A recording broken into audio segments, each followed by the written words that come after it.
live episode of Surviving the Survivor. We bring you the best guests in all of true crime. Don't forget to subscribe and smash that like button. Here's your host, Emmy Award-winning broadcaster, Joel Waldman. What's up, STS Nation? Welcome to another episode of Surviving the Survivor, the podcast that promises to bring you the very best guests in all of true crime. And it is a team panel tonight with a literal living legend. I don't have the formal bios. Please forgive me. It's been a busy news day. Counterclockwise, you always start with a woman. This is the great Dr. Ann Burgess, a literal living legend, a professor at the College of Nursing at Boston College, and she's still hard at work. She helped create the psychology of profiling, the literal science. She is one of the OGs of that. She changed the way policing and law enforcement is done.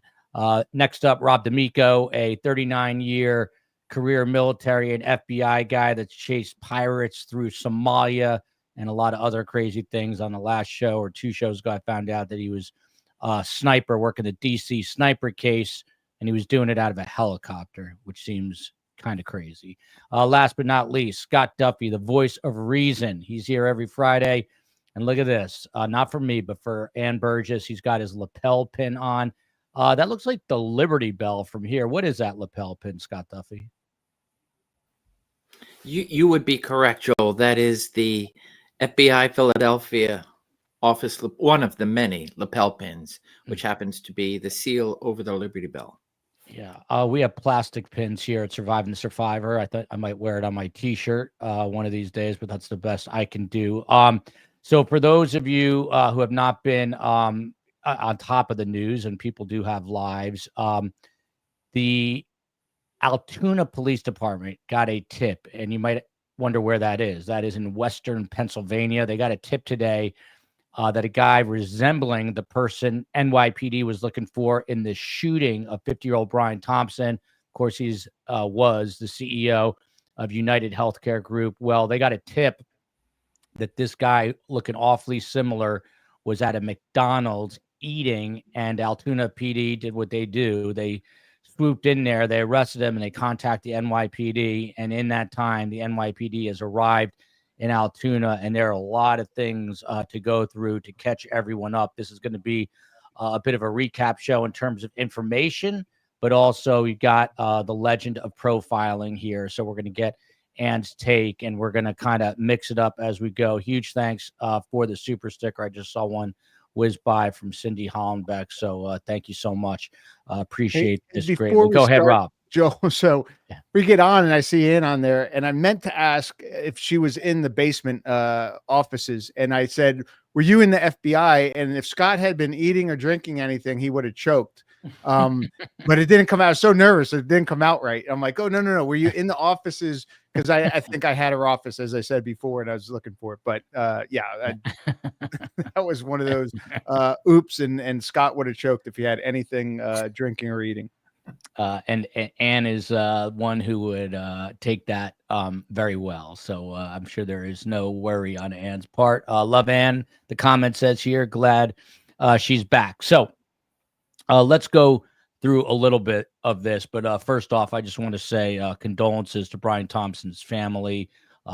As I understand it, they are burying him today. So obviously a very tragic case. This is the person who police say, and now the NYPD says, was the trigger man, the person responsible for killing 50-year-old Brian Thompson. We've got a picture of Brian here that I want to get up. We're just getting some elements in there, but this is Brian Thompson, of course, again, being laid to rest today. Condolences go out to his two children and to his estranged wife, who police were looking at and had to rule out, and I'm sure are speaking to the suspect. But this, Dr. Ann Burgess, got to defer to you. This is not necessarily how you imagine an assassin to look, strictly from physical attributes here. By the way, he's holding McDonald's box in the upper right still shot. But I mean, you've seen it all. You've seen every type of killer. Are you surprised by this actual profile photo that he used on some of his social media? I'm not that surprised. It's all about him.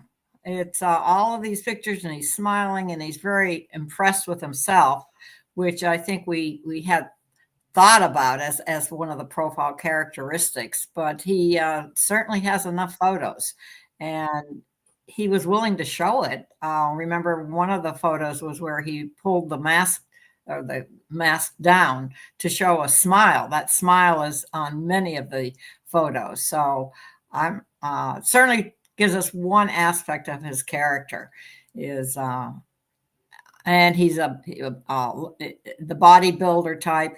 I think I've seen a number of others. What also impresses me is there's no one else in the picture, unless you call that a little animal that he's holding up in the McDonald's box. But is he a loner?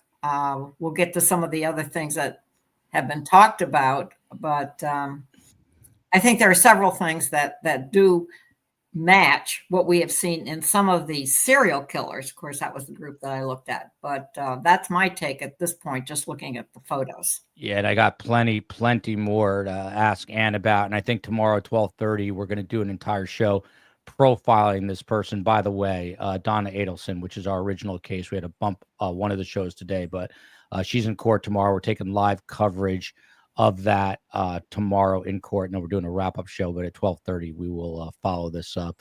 Here's some more photos. I'm going to sprinkle in information as we go, along with questions, and in a little bit, I'm going to scroll down to the bottom and get STS Nation questions as well. But this guy, Luigi Mangione, he graduated with honors from the University of Pennsylvania, one of the best schools in the nation. He also completed a Master's of Science in Engineering. His LinkedIn page, which I looked at, says that he is a data engineer, most recently at a car company based in Honolulu. He's got ties to San Francisco. His last address, known address, is in Honolulu. And one of the media outlets already caught up with a person who ran a co-working space that he would do work at, a guy named Nam Vu. And he is reported to have told the media agency there was nothing strange about him. He was a nice guy. Scott Duffy, nothing strange. He was a nice guy. Interesting way to describe. Obviously, he didn't know what this guy was going to eventually do. Same question to you. I mean, you've been doing this forever. Is there a look to a killer? Because people are surprised by the way this guy looks. All right, don't put me on the spot this evening with the great Ann Burgess. So, because a lot of what I say is probably begged, borrowed, or stolen from the greats before me. So, I can tell you, as Phil and I have often spoke, Joel, on our Fridays, is that anybody can be, with the right set of circumstances, fall into being a killer. And so, we surmise, I think, in our the boogeyman and a monster and what a monster looks like. And sometimes those monsters come in great packaging. And I think we're seeing that unfold here. Yeah, this is a funny comment, but it's interesting. And Rob is, I believe, just doing something real quick. So, Ann, a couple things to you.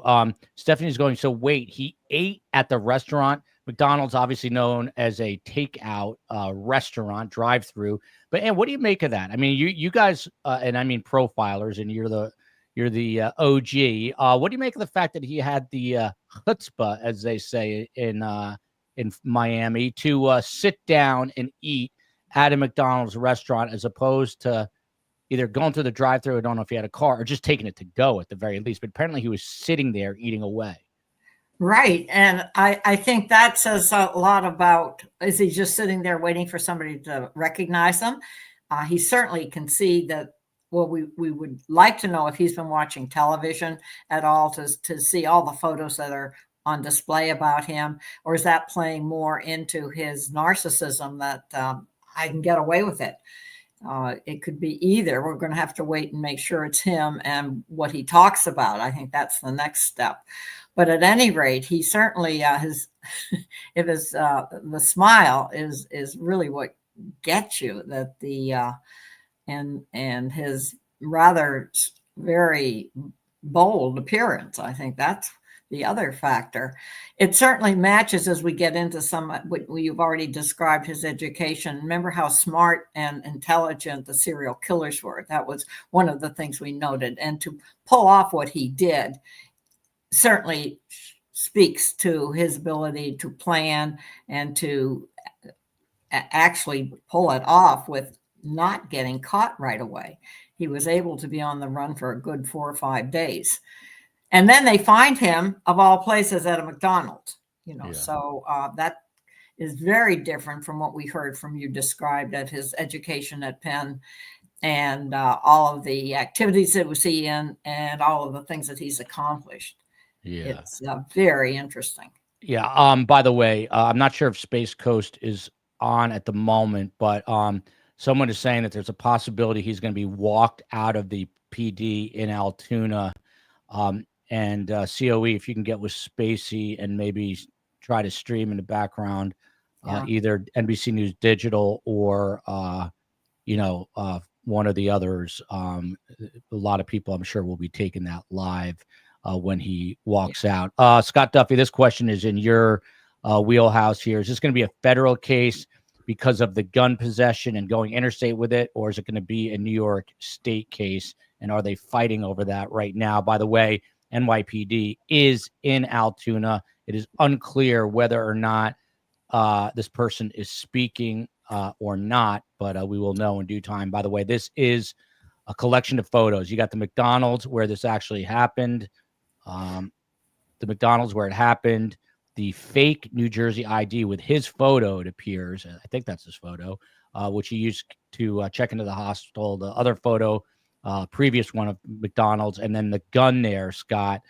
That's allegedly the gun he actually used, already photographed by police. But back to this issue of federal or state case, how's this going to land, do you think?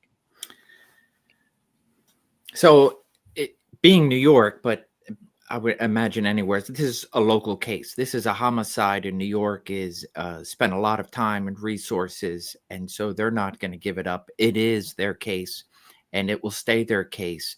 I will say, because of the transient aspect of Luigi, if they, beyond the gun and beyond the IDs and whatnot, that yes, there could be some federal charges thrown on him. It will be interesting to see if they can show wherever he was outside of New York planning this, and then spent his time crossing probably multiple states in order to get and ultimately complete his act. So there are some federal charges that could be levied against him. But my guess is this is straight up a New York prosecution. And then, of course, the feds, if needed, can levy additional charges. Now, STS, I always say best guest, better community. It's an amazing community. And got a source inside of STS that contacted me just before I went on air. Their children know the shooter, Dr. Ann Burgess, and gave me some interesting information. This is from, again, someone that knows the shooter directly. And the quote from this person is, he cut off most of the family a bit ago after suffering a back injury in Hawaii and then moving to Japan for a bit. And what's interesting about this is on his Twitter profile, and one of the photos, there's 3 pictures, and we'll pull it up a little bit later on. There's the middle photo is an x-ray of what a doctor told me is a lower back fusion. So it's a X-ray of his spine, and you see 4 pins in the bottom of the spine. And again, this is coming straight from an STS source who knows Luigi Mangione. And he said, the source said, he cut off most of the family a bit ago after suffering a back injury in Hawaii and then moving to Japan for a bit. Could it have been this back injury that triggered all of this? What do you make of that piece of information, Ann? Well, I think we need to make quite a bit of that because we had speculated that it was going to be some health related issue, whether it was with a relative or in this case, whether it was with him. Now, back injuries are painful. And so that will be interesting to see what kind of medication he was on. Was he on drugs for the pain or whatever?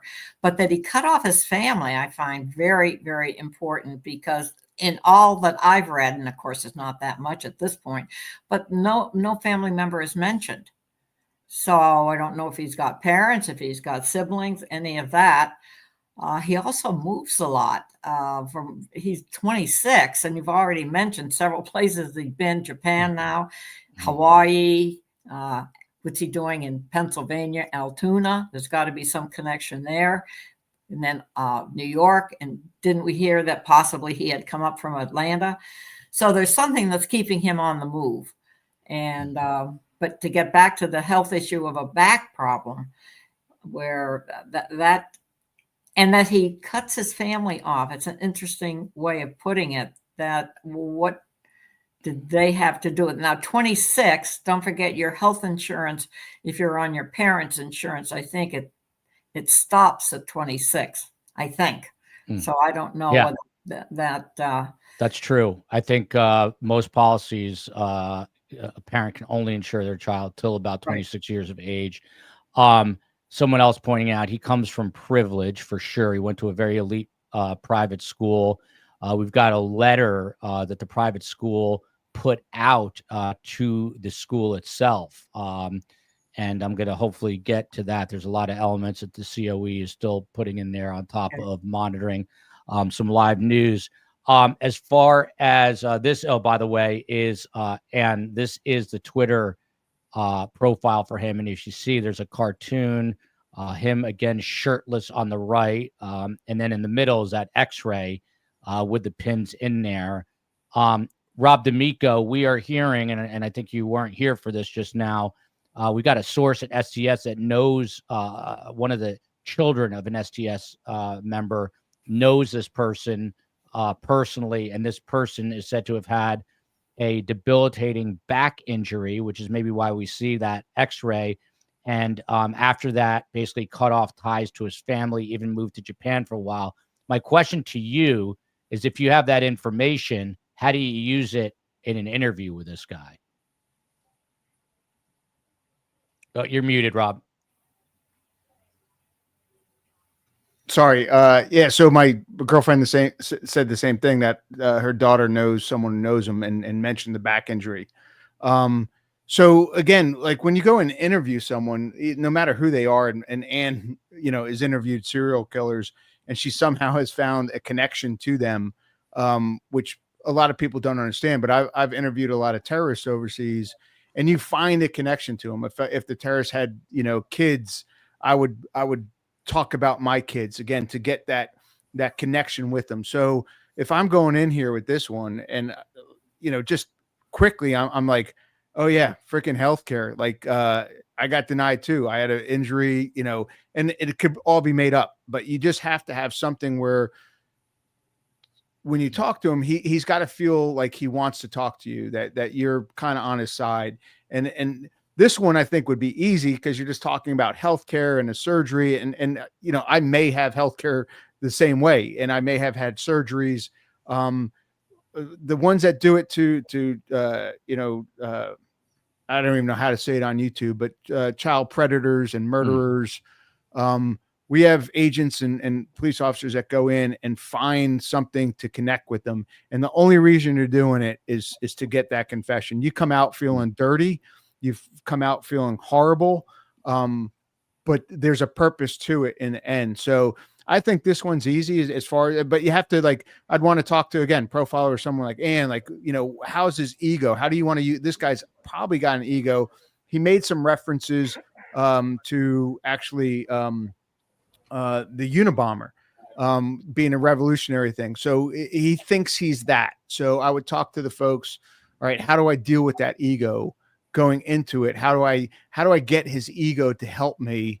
And then a little bit of empathy on the healthcare stuff and the back surgery type of thing. So you're going to use it all. And these guys that think they're smarter than everyone, they're sometimes easier to roll because they think they're smarter than you, and you can use that to your advantage. Yeah, interesting. By the way, this now is a live shot, presumably outside the Altoona, PA police department, and there's word that he might be taken for a perp walk. Scott Duffy, before I ask you a question, I just want to give you some of the latest information. He was, of course, taken into custody.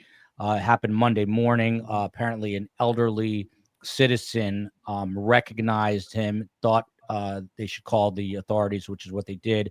And then Altoona PD obviously contacted the NYPD, and the NYPD is on scene there. They know that he took a Greyhound bus into New York City back on November 24th, but they also know that he took a Greyhound bus out toward Altoona. Scott Duffy, what's going on in there? My thinking was that they're going to have this guy in there all night, 3 a.m.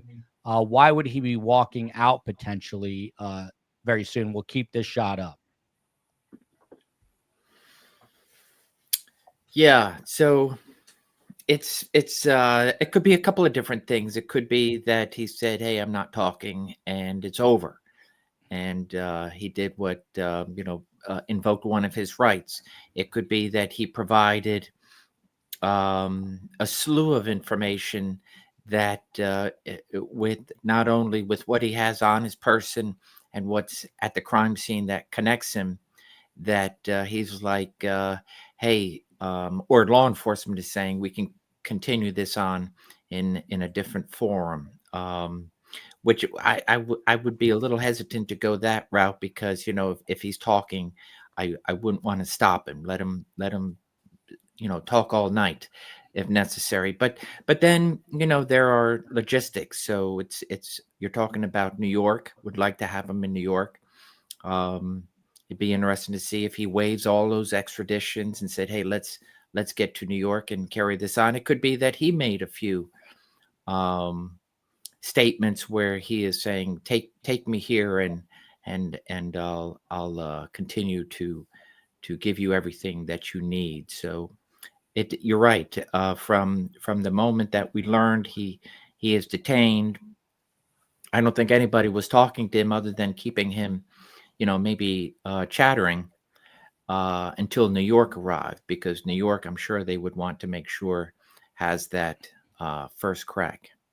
By the way, thoughts go out to Aria Dakota Grimaldi Lane, a friend of the show. Did not realize recovering from kidney failure. She's in the UK, and wishing you a very quick recovery. Arraignment at 6 p.m. This is getting more interesting. So, Rob D'Amico, and I've got so much for you. So it's going to be a combo. And then if we need to, we're going to ask you to come back tomorrow again. But Rob D'Amico, an arraignment, that's quick. Walk us through this. I guess he would be arraigned in Altoona. The reading of the charges. What would happen at the arraignment? What would happen post arraignment? Well, he's got to be arraigned. But I think, and then there's extradition. So, he can pass that up, knowing that goes through. But now you're just going through the legal process. You can also look at, there's probably federal charges out there, or UFAP, unlawful flight to avoid prosecution. That would go federal. Depends. So they're looking at the easiest way legally to bring him back to New York, but they have to go through all the processes here. Again, you don't want him to have some type of case if something wasn't done right. So you just go through the process and then you figure it out. You have them, and that's the important part. And now you just want to do everything right, so nothing can be questioned or appealed to later on. This is actually, and this is interesting. I'm going to bring this up, but I got more to cover with the investigation. Mark Rosario. You'll see this was the name on the fake ID. Mario per fake ID. So these are the Mario brother. What is, I don't even know, Mario Brothers, which is the video game. There's a Mario and a Luigi.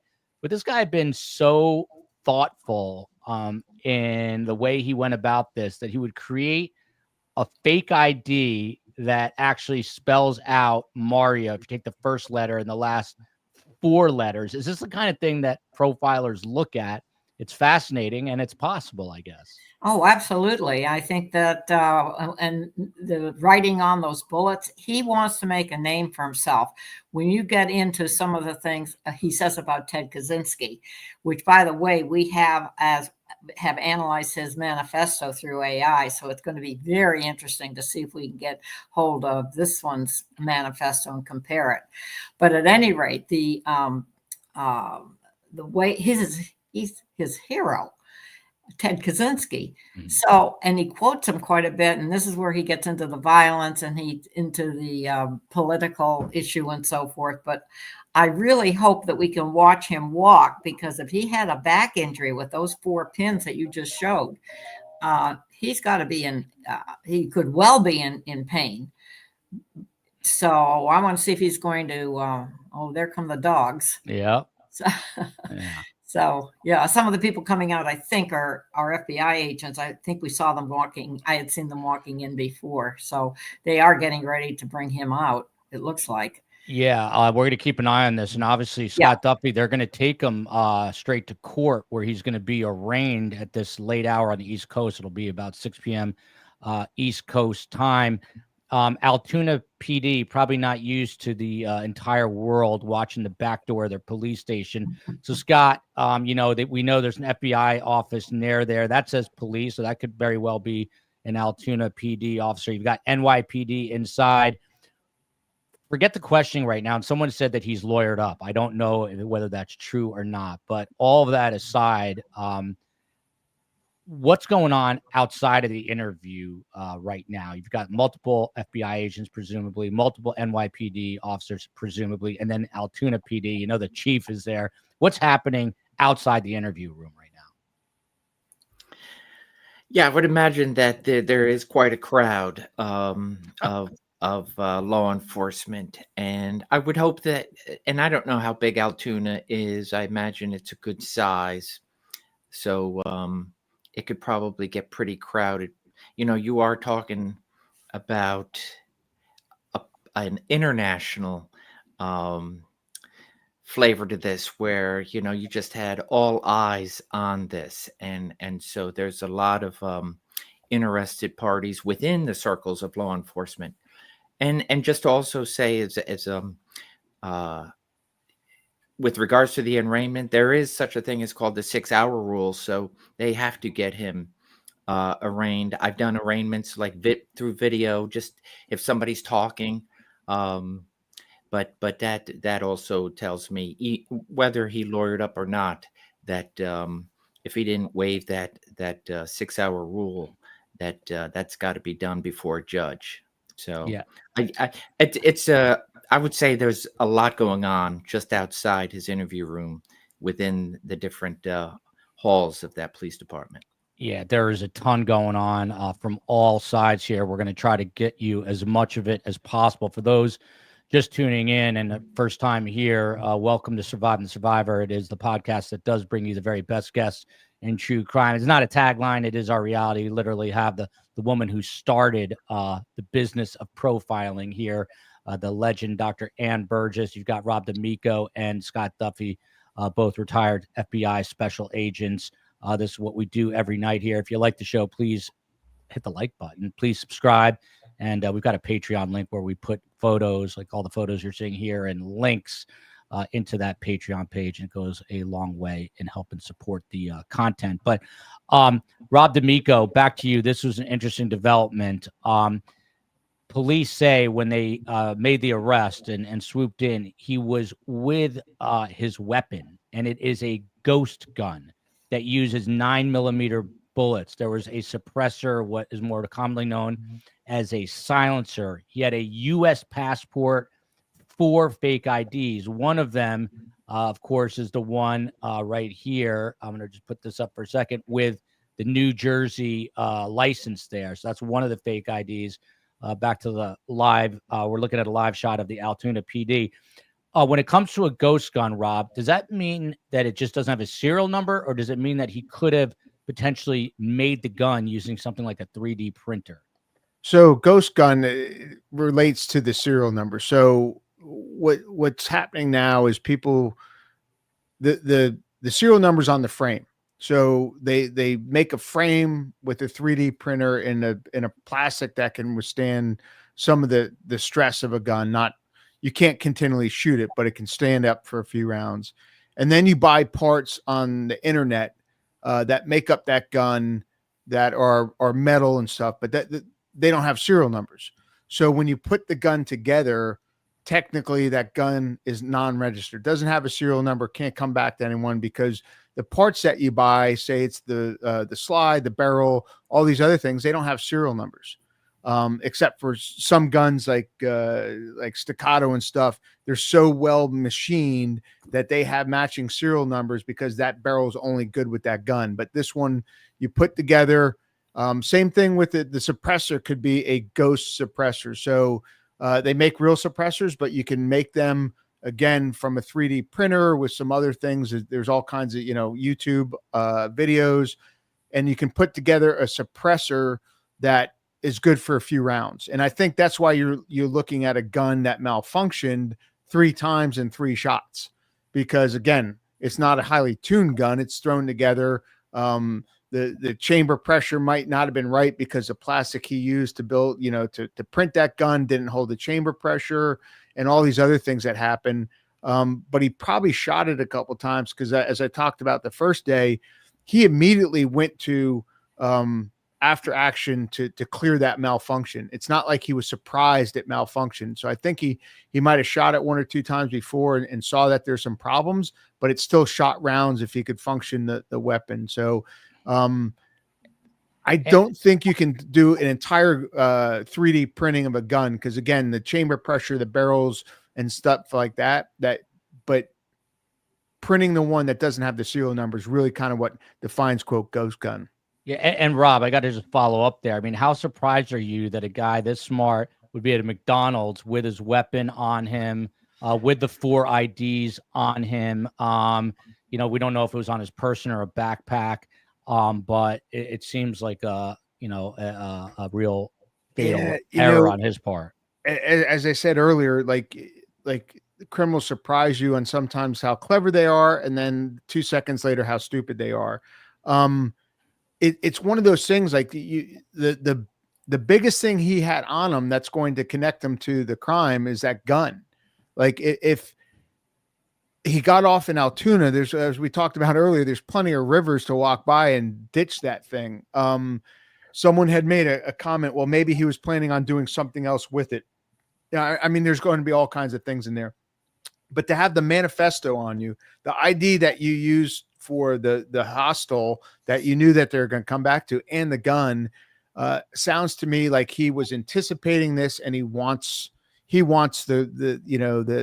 his ego wants this to be known to a point. So I can't imagine anyone intelligently having all those things on them, not thinking it's going to come back to him and not going to tie him to the crime, because that gun is the key. I mean, everything else will support it, but having that gun on him, that's going to be hard to get over.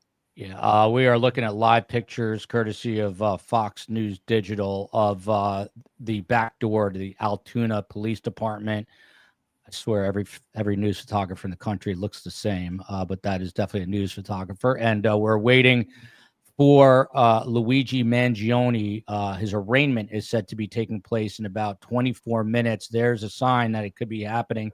A police car just driving by, or it could just be a sign that's a police department. But in any event, he is scheduled to be arraigned. And I'm going to put this up real quick so we don't miss this shot. But this is from LinkedIn, and he's got, for a 26-year-old kid, he's got a pretty extensive career history going on. You can see he was part of Phi Kappa Psi fraternity. That's all the way on the right. He's got awards. He was cum laude, which is with honors at the University of Pennsylvania. A data engineer. It says here in the middle, he worked for a company called True Car. They went to his working space there, spoke to someone in Honolulu, not in California, who said that there was nothing strange about him. And then he was, obviously very smart, working as a head counselor on an artificial intelligence project. Yeah. Again, he's also valedictorian of a place called the Gilman School, or Gilman School without the in Baltimore, which is, I read, about $40,000 a year tuition. Great school, a lot of money, even better university, comes from privilege. Does that surprise you in terms of a profile? No, that doesn't surprise me, given our serial killers and how bright they were. But he is very accomplished. What's different there is as you've read off, there's a lot of impressive work that he's done, and evidently it's justified. Penn is I taught at Penn for 17 years, so I know they have very high standards. So he must have passed everything that he should have, and gets into a fraternity. So he's not a loner, so to speak, and he is in gaming. That's the other interesting thing. You had asked a question earlier about the name. It looks like he makes up the fake IDs, and then he twists them to his own little special secret language, I guess. Maybe not so secret that people are able to decode it. But all of these things take a lot of thought and a lot of time, and he does it very quickly. So I think you have to be impressed with what he has done and why we have. This is a very different type of offender, more like Kaczynski. Yeah. There's a question for you, Ann. What does the literature research and your research say about these vigilantes? Ann has a book, by the way, Killer by Design, who commit crimes. Have they been studied as to what motivates them, or is it just pure ego? It sounds like a real bad back injury, and his dislike for the insurance system is what motivated this. But what do you say to this question? Right. I would want to know how long ago was that injury? Maybe that was since he had been at doing all these other things that you just listed. How he got it, be very important to know how that injury happened. It's in the lower back, and those pins look pretty, you can get a lot of problems with pins. So he could well be in a lot of pain, but maybe not. If he's on drugs, I want to know if he's on certain kinds of pain medications. Yeah. By the way, here, this is a comment that's going to anger some people, but I agree with it. Damn, just a kid, really. He is 26. When I was 26, I was just a kid. You make a lot of dumb mistakes, but this mistake is going to cost him more than likely his freedom for the rest of his life. And I'm always asking guys like Rob D'Amico and Scott Duffy, why would you make such a dumb mistake for such a smart kid? He could have done good in many other ways. Obviously, a very bright mind. Now there's a good chance this guy is going to be in a supermax prison, maybe even taking up his hero, the Unabomber's old cell, or at a state prison. But either way, it is not going to be a pleasant future for him. Scott Duffy, in terms of the apprehension strategy on a case this high profile, Altoona PD gets a call from someone there, presumably a senior citizen. That's what we hear. And they say, hey, I think someone's here that might be that guy in New York. How do you approach the McDonald's? Yeah, so law enforcement across the country probably is receiving some sort of a call here and there, because you put this guy out there and then you realize, wow, there's a lot of lookalikes out there, especially with what we've seen through the public dissemination of photos. So I would believe, and it could change with any department, a city department, a rural department, how much experience does a patrol officer who's actually arriving, that there is some consideration to arriving on that scene. So you're talking about, is it possible police officers like, yeah, okay, I'll go and check this out, with the mindset that this is going to be an impossible, it's not going to be, and then arrives on scene. And so I would assume here you have at least 2, if not more, police officers, but also enough police officers, just enough to be able to not scare him. If he's inside at a window looking at the parking lot, do you want somebody that's just going to get up and beat foot? So it'd be interesting to see, as I'm sure it will come out in the next day or two, what was that initial approach and what was his reaction. He knows that he had possession of a weapon, possession of incriminating evidence that would immediately tie him back to the crime scene. Everyone else is just assuming, hey, this is a lookalike call, and how many we don't know have actually gone to police departments. The fact that he had this, it would be interesting to see if he was asked to provide ID, if he provided ID of his true name or a false name, expecting law enforcement just to say, okay, buddy, hit the road. It really could have gone a different way if he did not have anything with him, had his legitimate ID, and I think at most law enforcement, my guess is his ability, his charm, his ability to talk himself out. Law enforcement would have said, okay, I'm going to take down this information and then send you on your way and do a follow-up. That's what could have happened, and that and send him further into a more of an underground. But here, he had everything, and so law enforcement, my belief is, quickly learned that this individual is not just a lookalike call-in, but the real deal. And law enforcement said, we got to make sure we do this right.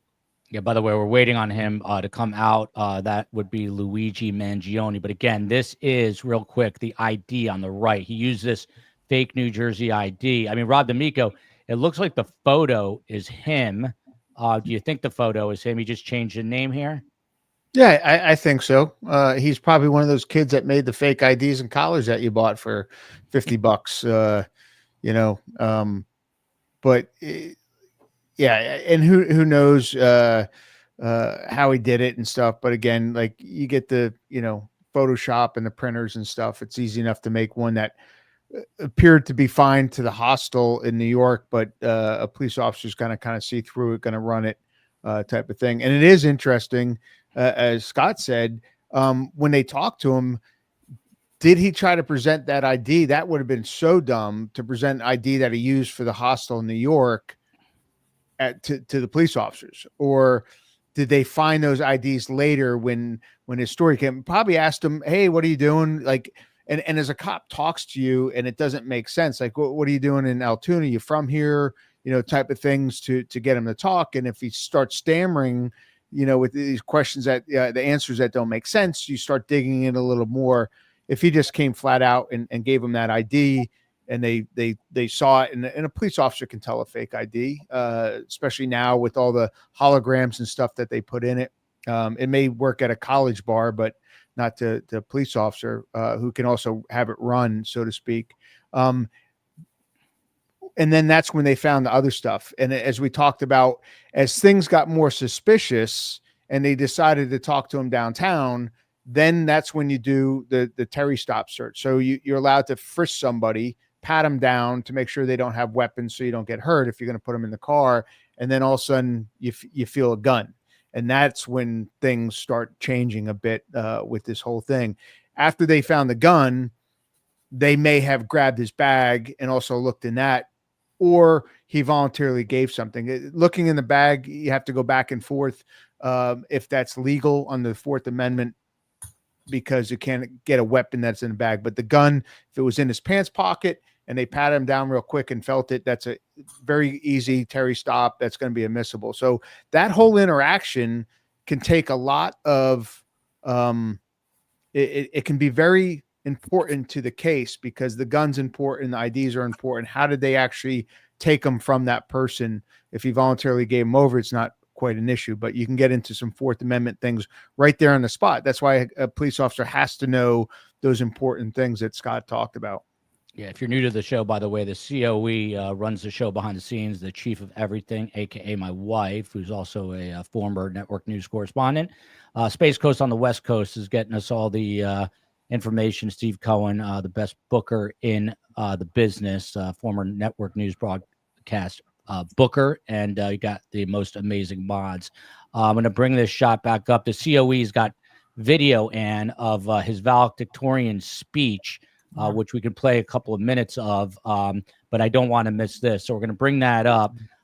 If there is an arraignment at 6, I can't keep the guests all night. We're probably going to go long, but maybe rotate guests in at 7 o'clock, unless, of course, they want to stick around a little bit longer. But we're going to play this all by ear as we go. Thank you to Josephine. The super chats go a long way. Here's thank you, Ollie, for gifting some memberships. This is a question for both Scott and Ann. First, from an investigative standpoint, Scott Duffy. This was not the question I was going to ask, but we'll go with it. It's a different comment. But Scott, what about this? I mean, Rob was just talking about it. If he did not have the gun on him, would they have been caught between a rock and a hard place?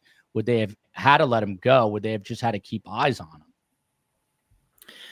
Yeah. So I think I can first say, wow, to those patrol officers, because that's who was arriving. I mean, that's just fantastic police work. And that's why I'm really interested to see what queued them up. And so what we have today is he's in custody, and New York feels very comfortable to say that's our guy. So law enforcement is arriving, and they're just doing in a very public place. I imagine he was still at the McDonald's, not walking away. But either way, does he remain calm? Does he just have a conversation? And so law enforcement is looking for things that are able to say, I detained him as a result of this. First and foremost, they're going to, because everybody's looking for him, so they can lay eyes on himself and say, yeah, you do look like the guy that New York is looking for. You can have a joking conversation. Hey, has anybody else said that you look like that guy? And just allow that conversation to kind of allow law enforcement to be watching him, seeing if he's making any furtive movements, and is he grabbing things? And did he, they're going to ask, do you have ID? Was ID provided? What name was provided? And they're able to do checks. Hey, we're doing a lawful detention and an investigative stop, and somebody called you in. And so does he right away go for something if the gun is on his person, and therefore law enforcement quickly secured him and found a weapon? Or does he just kind of play off? So that I'd be very interested to see how this conversation went. But ultimately, if he didn't have that weapon, if he did not have those false IDs or didn't give it to them, and he gave them a legitimate ID, and they're able to run it, and he has no wants, no warrants, he's not wanted anywhere, they don't have necessarily right. They can ask, hey, can we take you back to the police department to fingerprint you? Sure, you could do all that, but if he said no and provided them with everything that they had asked, I would think it could be a different outcome. Yeah, this is Brian Yennis with he's a reporter with Fox News I used to work with, real good guy and a good street reporter. He's already out in Altoona along with the NYPD. Obviously, he's getting ready to do a live shot. If he does go live here, I'm going to try to listen in. It looks like he's getting ready to do exactly that. So COE, if you see him going, and I'm going to keep an eye on it, that's again Brian Yennis. The lighting is horrible. The COE would be yelling about that, a little too blue. Let me just see if he's COE. Can you unmute that, please?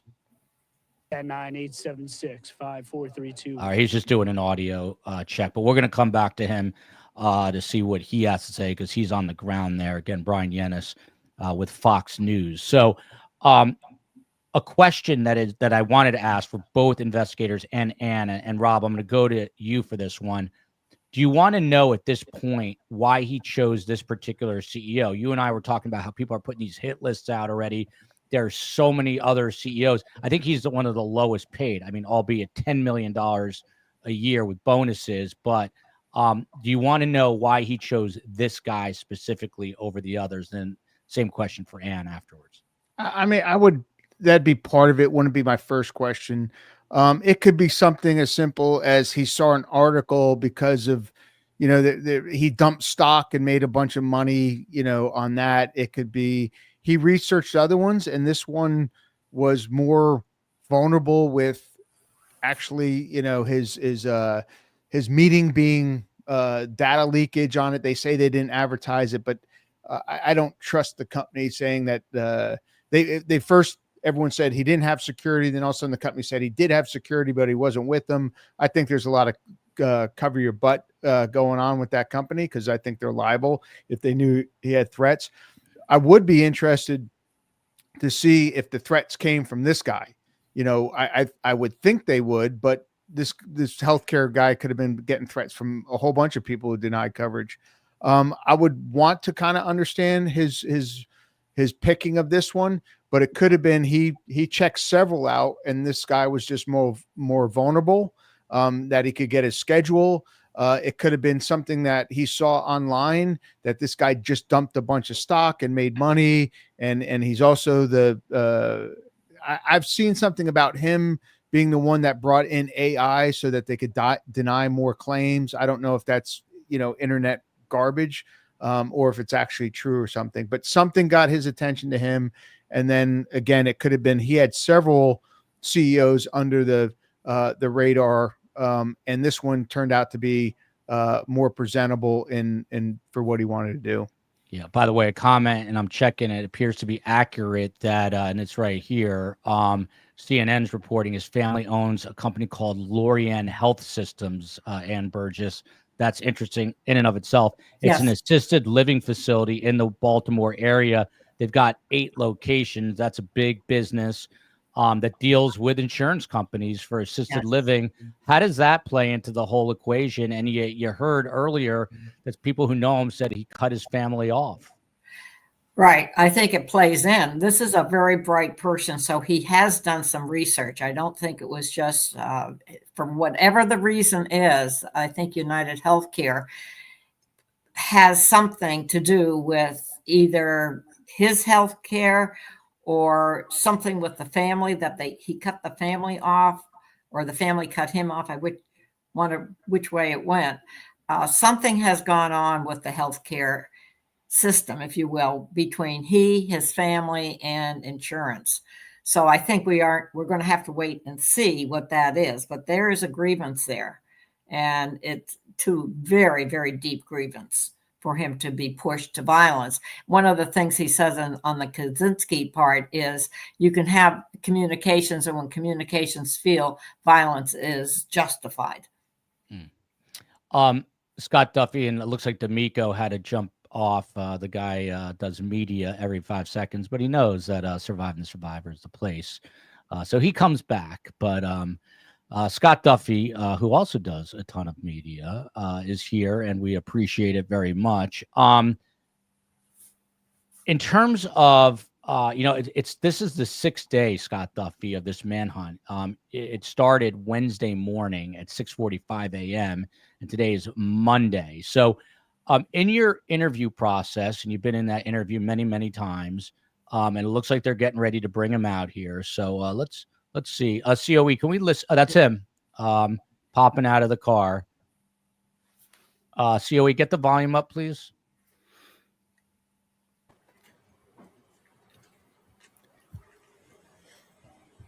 So it looks like they're at the courthouse. Yeah, that's what it is. So we did not see him come out of the PD. Correct. We saw him going into the courthouse. You are correct. That's a good PD. Yeah. So it looks like they just took him in. Obviously, he did not say a word right there. This is crazy to me. How is this possible that not a single reporter asked a question? That's my world. That's an embarrassment to the media profession right there. But Scott Duffy, you just saw him with your own eyes, and we'll get the COE to replay that in a moment. Scott, I mean, he's going in to be arraigned right now. First of all, how long should this arraignment take? What do you think bail or bond will be set at here?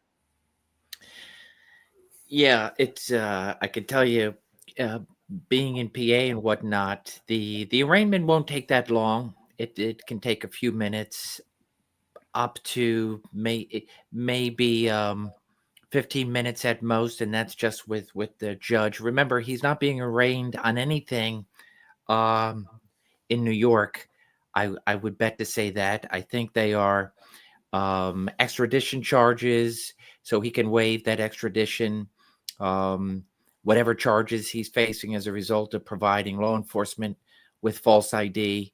And that's a distinction between having them in possession and never using them, and then presenting them to law enforcement. There's two different types of charges there. And then, of course, the weapon. So you have a host of PA charges, which I imagine that's what he's being arraigned on. And then, of course, the fugitive from another state. New York is going to put charges on him if they haven't already done so. So this way, if Here we go. This is this is them bringing him out just moments ago. That is Luigi Mangione, the man they think committed this crime. Being escorted in by Altoona PD here. Yes, this would just be for the gun charge, I believe, which is what Scott was just saying. Yes, he was going into the courthouse, not leaving the PD. So he was the media gaggle. Amazing that no one asked a question unless they have him at a really distant perimeter. But typically, they would scream questions out. And I never got back to you on the question I asked Scott and or Rob, which is why this CEO? From your perspective, how important is that? What does it tell you? He was the one making the least, believe it or not. There's some of these CEOs are making 36 to 40 million a year. He was making 10 million with bonuses with a base salary of $1 million. So do you want to find out why he chose who he did? Right. So it may not be he as an individual, but it may be he as a CEO of the company, of the insurance company. And so there's something that is the grievance falls onto that. Was he denied? And he would go for the top person. I think that matches his personality. If he's going to go to the top, going to get the very best, if you will. He did that with his education and the way the other thing is the AI piece. You did mention that AI piece, and that's his area of specialty. So that could have played a factor in it. Did he not think that they should have used it, or they should have used it, or whatever it is? It might be the AI. Yeah, by the way, apologies to Rob and Scott, but when you got a living legend, you got to go back to her. What about the fact now that it was a shot to the back? You know, I had guys like Rob D'Amico on saying if he was hired to do the hit, which he doesn't do, but he's a trained killer, Rob D'Amico, he would just shoot you in the back of the head from 2 inches away. This guy shot him in the back, which is reportedly where he's injured and suffering. Is that a sign or a symbol or crying out for help? Ann. Well, yes, I think that now that we know about the back injury, absolutely. We've got to find out how he had his back injury and what that all means. But that I think that it is symbolic. Yeah. I think I read in the chat. Yeah, he got surfing. Someone laughed. They're like, "Oh yeah, he's surfing and hurt his back." Don't know if it's true, but I've seen it a couple times. But again, some rich sport surfing hurts his back, not picking up bricks. Oh, okay. So it's not all right. I'm sorry, Ann, but Rob, to you, how soon into this interview do you want to find out or ask him, what have you been doing the last 5.5 days? Where were you? Do you care about that? And do investigators now have to go back out to these different possible stops that he made to look for evidence or speak to people? So it depends on the interview. The pirate, we'll take the pirate in Somalia I interviewed. We did not want to drop the piracy on the U.S. ship right when we met him. So we started talking to him about his travels and some other things, just getting him to speak. So we went over that, and that helped us later on and some things. A lot of times when you go in there, you don't. Some of these ones that write down, like, the military was so formal because of some of the things that happened with interrogations, and their interrogators had to write these outlines of what they're going to interview. And then they, like, when the FBI went in, they're like, well, what are you going to do? I'm like, I don't know. We're going to we're going to base it off of him or her, because you have to take from that. You have to listen to see where they want to go. If he wants to talk about what he did to stay away from the crime, so to speak, you let him do that. You don't let him get quiet. You keep him talking. And if he wants to shy away from something, you kind of note that, and you kind of come back at it another way through a connection. You don't push it. You don't force it at this point. And then, at one point you may delve into it and see how he reacts, and then you back off, and then you go in. But every interviewer has their own style. And you can't really, I always say, when you try to fake who you are in an interview, they see that quicker than most, they see it quicker, and then it's not who you are. And then you got to kind of apologize for it. I go in as I am. And I'm just very open and blunt, because that's who I am. I want them to see that. And then some people just do it totally different. That's why having two people, I remember, like on the Pirate, is me and Brian Malachewski. We just had very different personalities. I would do really well, and then I kind of slow down, and then Brian would come in, have a whole different way, and kind of trick them up. I don't want to say trick them up, but had a different rapport with them that went one way, and then it went back to me. So if you're good, you let them go, and then you touch into something. And if he's willing to buy it, if he's talking, he may have just, like I said, someone asked for the lawyer. It can happen. And then you got to really just kind of not talk to him anymore. Yeah. Scott Duffy, from an investigative standpoint, on top of the 4 IDs, on top of the ghost gun that they find, they also retrieve a 2.5-page handwritten manifesto, which of course is going to be very interesting to Ann as well. But first to you, from an investigative standpoint, you're obviously going to be looking at, what he's talking about and who he's speaking of. There's a quote in the manifesto that says, "These parasites had it coming," probably referring to insurance executives.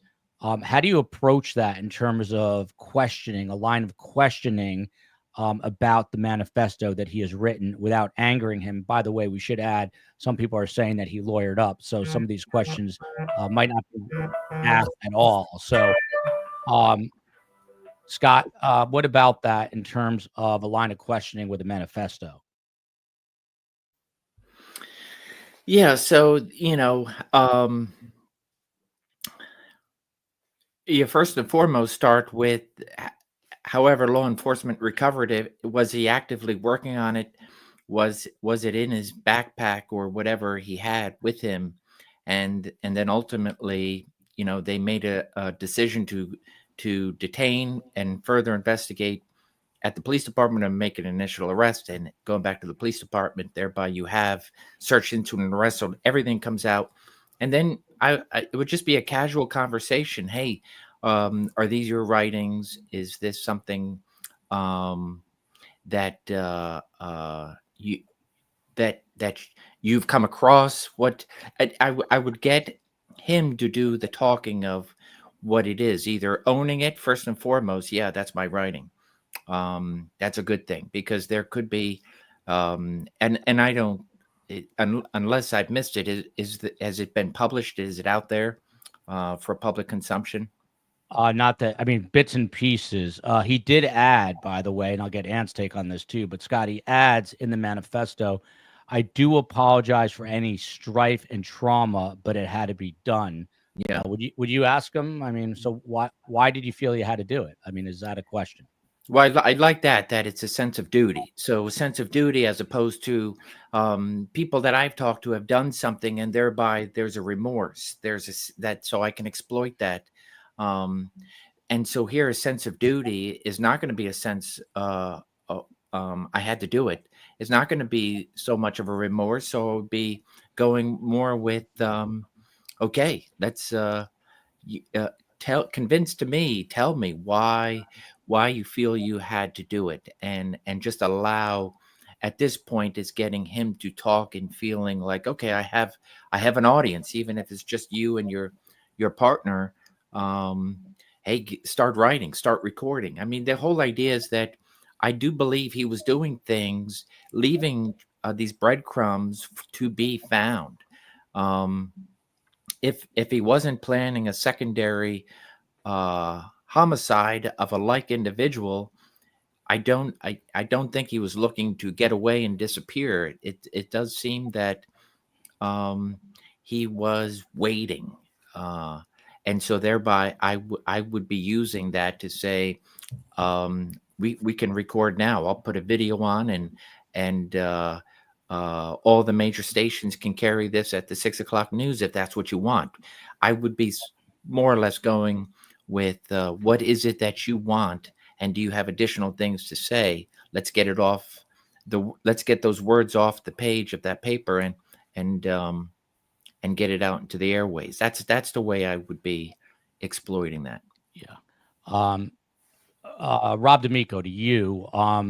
You were discussing this earlier, but a follow-up about probable cause. So what is the probable cause to just go into a McDonald's to search this person? Question number one. I'll stop it there. We don't know if they searched him or if he volunteered. Like, again, they're talking to him. He does something that gets suspicious, and then you're going to take him in. Like, if hey, do you have an ID? And he pulls out the fake one, and they figure out it's a fake one. Like, hey, this is a fake ID. And then they talk about, as soon as they talk about bringing him down to the police station, you got to pat him down. Or if for their safety, if for some reason they felt unsafe, you can pat someone down in a Terry search, because there's Terry against Ohio, is the Supreme Court, that you can pat him down for a weapon. You can't, like, if you pat his pocket and you don't feel a weapon, you can't go looking in his pocket for paper or something. That's more intrusive of what your Terry search is allowed. But they could have said, do you mind if we look in your backpack? If he does consent and he says, yeah, sure. Like, a lot of people that, are guilty want to appear innocent. So they'll say, yeah, you can, you can search my backpack, and that's a consensual search. And if they have it on if they're wearing body cams, that's a record of that consensual search. It's I had a case when I was undercover, and I had a cop ask me, I was with 3 mob guys. We just came out of a nightclub bar, and they didn't know me. The other 3 mob guys were all made guys, and they wanted to figure out who I was. They came up to the car. They made some, thing. I didn't use my signal. And they said, hey, do you mind if we search your car? And I said, yeah, actually I do. And he like, well, get out. I said, no, I said, I don't want you searching it. And then they said, well, we can get a dog. I said, well, how long is it going to take a dog to come here? And what's your probable cause for holding me 45 minutes for your dog to come up? And he literally threw my ID back at me so hard it cut my face. And he goes, your mob lawyer tell you what to say? And I said, yeah. Little did he know he's talking to an FBI agent that was, playing a mobster. But understanding those things, like, that's where the patrolmen have to understand what they're allowed to do in that place. If they forced it, if they just looked in his backpack and it was separated from him, and they didn't, like, there was no way he could get a gun out of it, that's going to come up as, was that search admissible to find that? There's a couple cases where you can say, well, we're going to bring them in anyhow. And we're going to have to inventory that bag. We would have found it anyhow.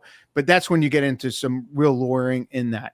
Hopefully they asked for consent and he opened his backpack, or if he gave him the fake ID to see that this is who I was, that's, again, consensual to a point. He wasn't detained at that point. And then the pat down to find a weapon is probably how they found it. And that's allowed in a Terry search if they just wanted to be safe, or if they're going to put him in the car, they need to pat him down to make sure he doesn't have any weapons, bring it to the police station. So that will be interesting to see how that went, because it can be very, very important to the case later on. This is the mugshot of Luigi Mangione, the 26-year-old who the NYPD says is responsible for shooting and killing the CEO of United Healthcare. I want to know what Ann says about that photo. Exactly. I want to ask your guests. That's exactly where I was going, Rob. And what do you see here? Yeah. Well, first of all, he's not smiling. It's the first time we've seen him not smiling. But he has this mission. I think Scott talked about this, and so he had that air when he got out of the car and just walked with one of your people in the show said that his nose is still in the air, and in a way, he does hold his head up. There's not any bowing of the head or anything like that. He's very much in command of himself. I'm not sure he's going to be talking much initially to because if he follows what Ted Kaczynski did, don't forget they had to publish that manifesto in two separate newspapers, and Kaczynski was caught by the brother who identified his writing and his style. So that manifesto that he wrote, 3.5 pages or whatever, is going to be really, really key to telling what's going on in his head and what he planned. Yeah, it's I think it was 2.5 handwritten pages. You got the words defiance that come to mind. Same scarf, good point, different jacket. He's got multiple layers. You had to think that he was very layered up. Yeah, and again, this is a kid that comes from privilege. Went to a $40,000 a year private school. I think we've got a letter and also a valedictorian speech. We haven't heard him speak, so it'd be interesting, COE, if we can bring that up. I know Anne would enjoy hearing that, and that people would be interested in that. I work at United Healthcare. Nice job, and thank you, Mike. Condolences to everyone at the company, and of course, Brian Thompson, the CEO, is said to have been laid to rest today. Appreciate the super chat. Again, this is the mugshot just released of Luigi Mangione. Scott Duffy, back to you. Rob was just talking about the probable cause. We don't know what bail was set at yet. I have a feeling it is going to be an enormous amount. By the way, just on that note, Scott, I mean, how much discretion does a judge in a place like Altoona have to set a very high bail? Because this is the kind of thing where his family can probably get him out pretty easily if it's reasonable. Yeah, I can tell you that no judge wants to have his or her name on any type of bail that was made, and that subject is, and then ultimately, let's just say there are good things that are happening in the sense of this is why the FBI would be involved. So let's just say the judge says $1 million, $2 million, whatever it is, put a price on it. And the family wants to meet that. And then that triggers the UFAP warrant that Rob was talking about, that the FBI can put on as a detainer, and thereby he could not get out.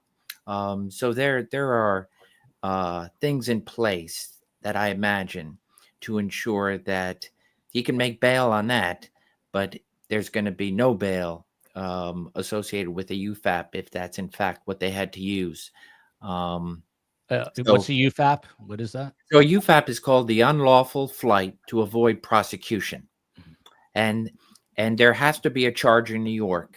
So New York would have had to trigger that UFAP warrant with actual charge, not just saying he's our guy, but the fact that they would put in a probable cause warrant in NCIC, that is that national database, that law enforcement database, and thereby FBI can have that in place if they felt like, hey, we don't want him falling through any crack in or loophole, and him being able to make bail.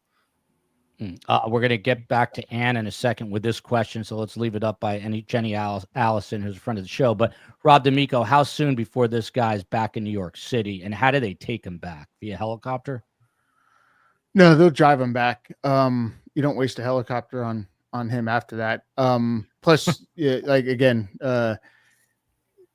so they'll drive him back. I think it'll be shortly. It depends if it's a local charge and he's fighting extradition or something like that, or if they in fact do the federal charge on the UFAP, they'll have to get him in front of a federal prosecutor there and then bring him back, type of thing. So they'll figure it out, but I'd say no later than the end of the week. And he may know he's going back there, and that's why a lot of them just don't fight the extradition back. Yeah. By the way, Scott Duffy, he's from Towson, Maryland, which is a university, town. Someone's asking, Cat Coco, thank you for the super chat, but I want to leave this comment up for Ann.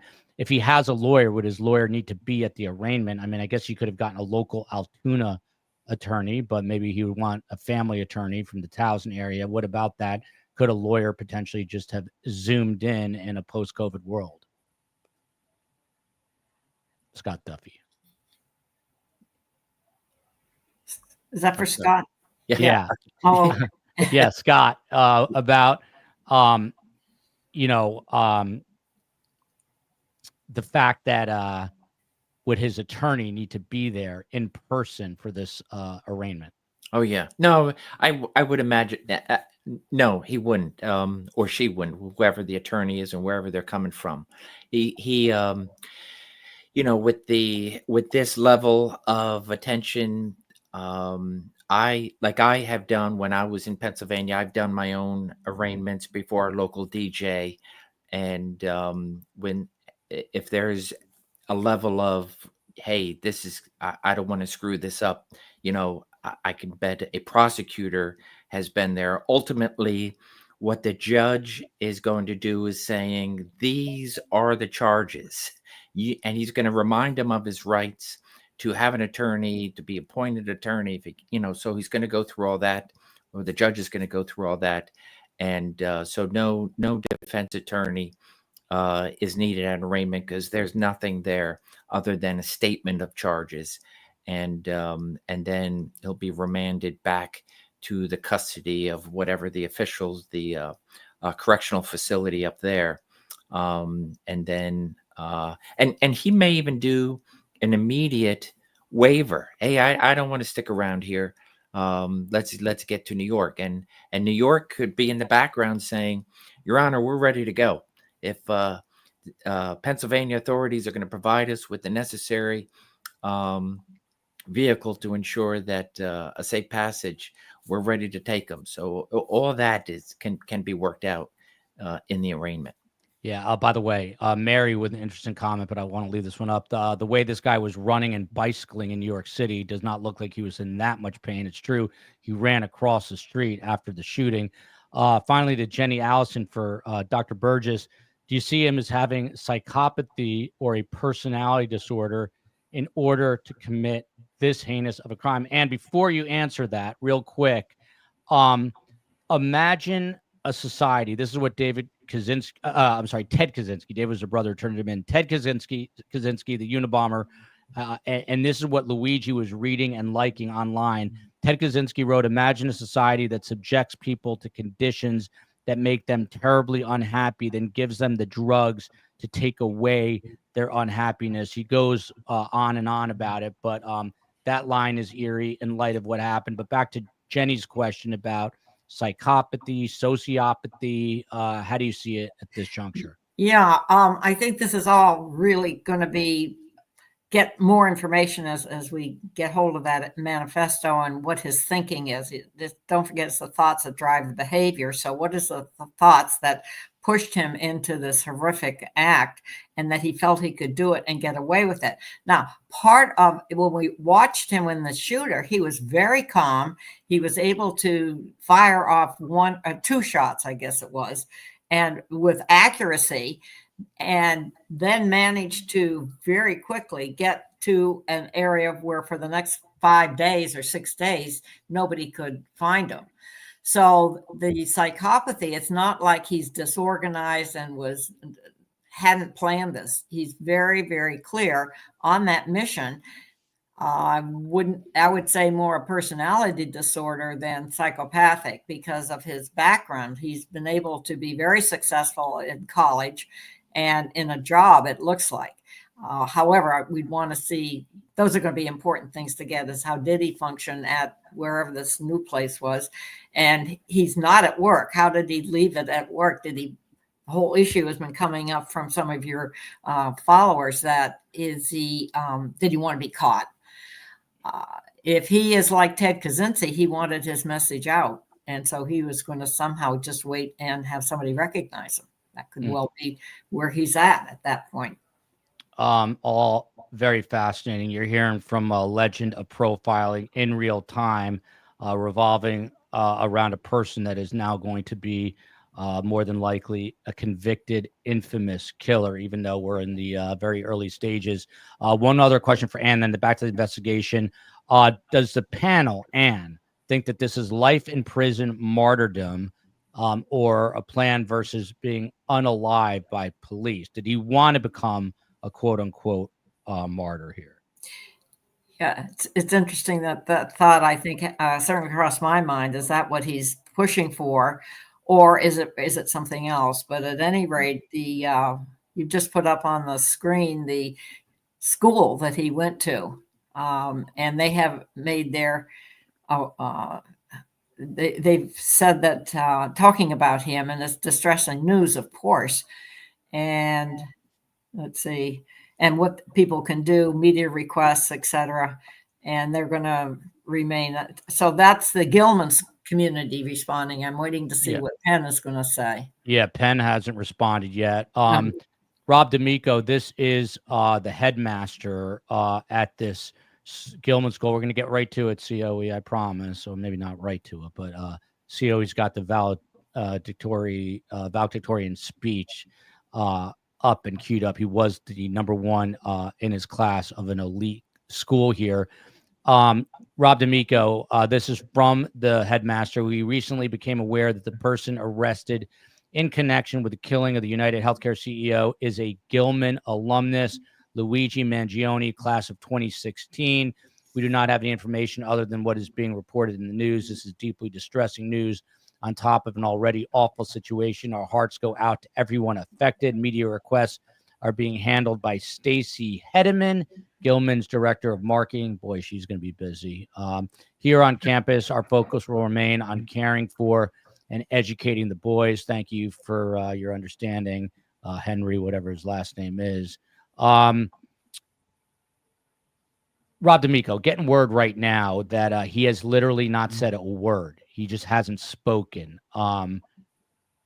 What do you do there, Rob? I mean, he except maybe to indicate that he wanted an attorney, but people online are saying he has literally not uttered a word yet. Well, I mean, that's if you ask me, I mean, that's a smart thing to do. Most people get themselves in trouble when they start talking. But I don't want to tell crooks not to talk unless they're, innocent. So it's like, again, I think he has enough intelligence to understand what his rights are, that he probably shouldn't talk without an attorney. Again, it's when did he ask it? When did he, was it implied? Did he just not say anything? If he didn't ask for an attorney and he's just not talking, you can still talk to him.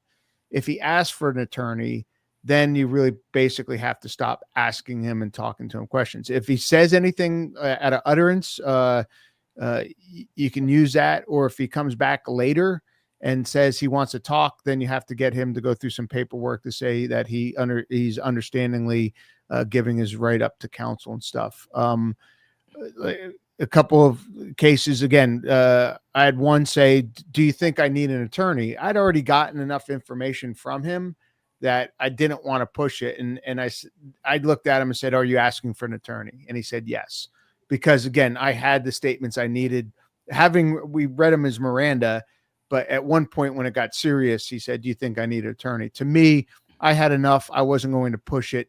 Some officers would say that wasn't a quote, an outright request for an attorney. I think the courts would have seen it as it was. But that's dependent on a judge at times too. So he probably just not talking.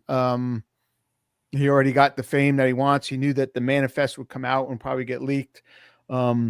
So it is hard though at times to understand what they're thinking. Again, why he was in McDonald's at this point. I still can't, comprehend with all those people looking for him. Yeah, that's kind of crazy. But like you say, Rob, criminals are smart 1 minute. I would definitely would have gone for pizza though. If I'm having like some pizza, I was on this carnivore diet and I'm like dying for pizza. I want to go to Frank's and get my white pizza type of thing. But McDonald's, I'm like, God, really? Pizza? Yeah.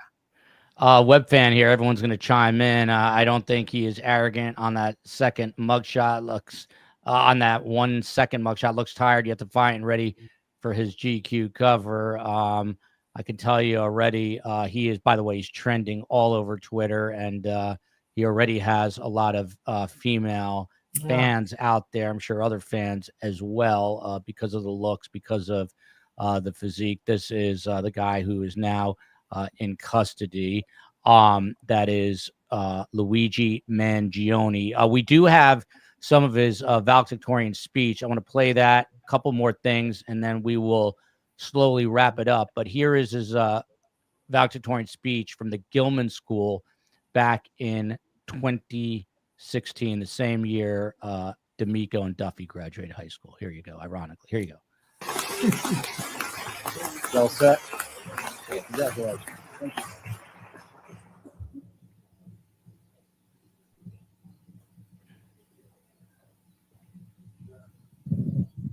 Headmaster Smythe, Mr. Hubeck, members of the Board of Trustees, family, friends, faculty, and fellow students, good afternoon.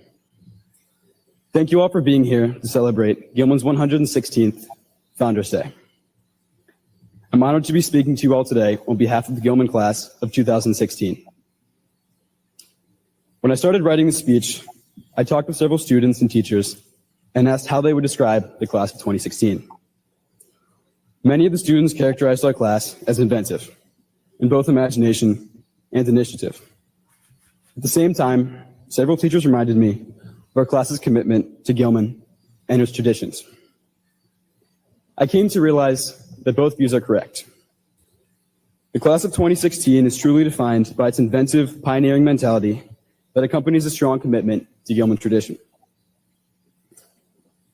Throughout its time here at Gilman, the class of 2016 has been coming up with new ideas and challenging the world around it. Our selling of Chick-fil-A during lunch, arguably the staple of our class, provides a great example. In our sophomore year, when brainstorming ways to fundraise, we didn't just settle for the usual methods of selling spirit shirts and Christmas trees. In addition to this, we did what seemed impossible given the tight schedule of the school day and began shuttling dozens of Chick-fil-A sandwiches to Gilman between assembly and lunch. Soon, we were selling over 100 Chick-fil-A sandwiches each day, and what became likely one of the most successful class fundraisers in Gilman's history. But our ability to come up with new ideas didn't start then. I've noticed it as long as I've been here. Even in my very... Well, there you go. That's a clip. I know Ann wants to hear the whole thing, and I'll get it to her. But Ann, what you hear his voice, obviously, right there. Lorna McKenzie's saying, "I bet he's in shock."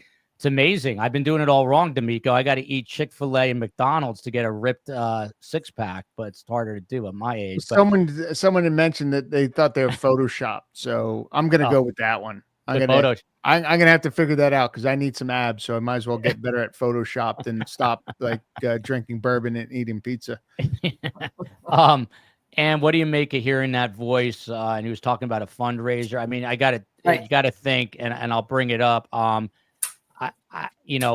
Not to make this personal in any way, but my senior year of high school, my principal was murdered. Rest in peace, Mr. Donahue, William Donahue. He was stabbed by his girlfriend's boyfriend, and it was all over, all over the news.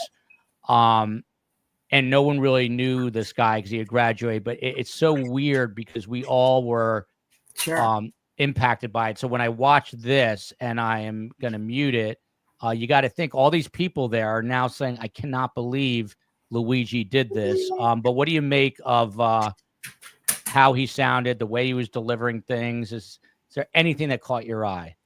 Well, first of all, he talks about new ideas. And if you look at some of the other things he's written, he really wanted to be, that fits as far as I'm concerned with his need to be unique, to be out there, to have new ideas. I think someplace he says all the ideas have already been solved in one of his statements that is in the manifesto. But the walkout, he was very, very focused, came in, knew where his notes were, and does everything right. does all the, as you'd expect, someone valedictorian. So that's all good. And it makes you wonder if this new way of viewing the world is at that age when he's 2016, when he's about, I guess, 17, 18 years old. And what happened between there and where he's now at 25, 26. Because he's doing everything. He certainly doesn't look like a psychopath or look like someone that's trying to get away with something. He looks like, a young valedictorian giving his speech, which is part of the ritual you go through when you're a valedictorian. That's my take. Yeah, Lolly says, look, he looks quite confident. I would agree. He's the smartest kid in his class. And you can tell that he does have an air of confidence. Look at this. I love it. Thank you, Megan. Appreciate you being a member. I got to go back to Scott Duffy. A couple more things. I could do another 3 straight hours. But we're going to come back on this story tomorrow at 12:30. And then for those of you who do not know, there was a murder of an FSU law professor back in 2014 that's been featured heavily on Dateline and 2020 and other shows. And the matriarch accused of setting up the hit is in court 2:30 tomorrow. That is Donna Adelson. We're going to take that live, and we made a commitment to bring you all breaking news. Said we'd start in 2025, but how could you not cover a story like this, especially when you're a news guy? Anyway, here we go. Contest. Oh, there's a contest here, and it goes to Sandy Terps. And look what she won. She won Dr. Ann Burgess's book, which is signed A Killer by Design. More giveaways this holiday season. There you go. So Ann was kind enough to sign her book at CrimeCon, and now it is going to be going out to that person. So congrats. Scott Duffy, you got to write a book so I can send out signed copies. But Scott, what is going on now in terms of the wider investigation? Someone said there's no way his family, and he said to have 5 siblings. I've not confirmed that. There's no way that his parents or siblings would not have recognized him. So are FBI agents knocking on his parents' door tonight? Has that already happened? And what are they going to be asking them about? Yeah. So all of that. I hope he had and I think he did. If I read right, he was on his computer or his phone doing something when the call went out that he's sitting in the McDonald's. So right now you are doing a complete profile. Where has he been online? Who has he been in contact with, etc. Now, looking at the mug shot, which is probably the exact same thing he was wearing while sitting, you take a hood off and it changes a person, right? Of course, you had many people saying the person that he's smiling while flirting with the hostile employee, that's a different person. And, so you have all this, these experts that come out and say, oh, this is different and that's different. So imagine to the everyday public and not being within New York City, you're talking about somebody who's just had the wherewithal in a McDonald's to say, that's somebody that needs to have a conversation with a police officer so I can rest assured that I did my job. It is amazing. I'm amazed that he's still, if that's the same black scarf that he had throughout New York, that at least that wasn't discarded, which I think says a lot about him. So it's there's a lot going now on in the backgrounds. They want to be able to have a last known location so search warrants for residents can be done. And I don't know if, definitely his family is in the middle of being contacted, not to mention close friends, associates, and anybody else that can at least give a better picture of what's been going on with this individual and at what point, because I don't think in his 2016 valedictorian speech, he has this in mind for his future. Yeah. Where did he make that turn? Law enforcement wants to know that. Yeah, and so does Ann Burgess. I got to tell you, I'm looking at X, and even I am blushing. The amount of comments this guy is getting, Ann's going to have her work cut out for her, because it is bordering on the perverse. But people are drooling over this guy when he is now accused of killing this guy, Brian Thompson, who's a father of two. But the internet, as they say, is just salivating, and that is an understatement. And this is going to be a unique case for Ann and Greg McCrary from the FBI and others who study this sort of thing. It's definitely going to be different. I'll just leave it at that. He did repost an article very quickly, and then we'll wind up, I promise. He did repost an article from a Wall Street Journal article. It was entitled "Obstacle to Deficit Cutting: A Nation on Entitlements." That's interesting because now he's talking about entitlements and possible monies that people are getting paid. And then also, he is a co-founder of something called AppRoar Studios, which describes itself as an app development startup founded to provide the simplest and most engaging gaming experience. And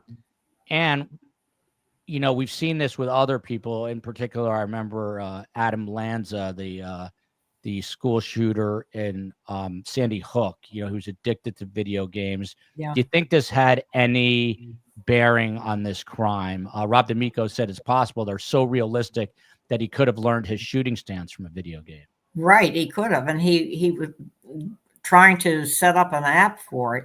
The Monopoly money, I think that's good. I always want to know how much money it was. Nobody's been able to tell me how much was in this backpack. Yeah. Did that have any significance? By the way, Ann, when it comes to the Monopoly money, any more thoughts on that? Because earlier, the Philadelphia shoulder surgeon was asking if it's because healthcare has a monopoly. These companies have a monopoly on the business. There you go. Could be. Absolutely. Yep.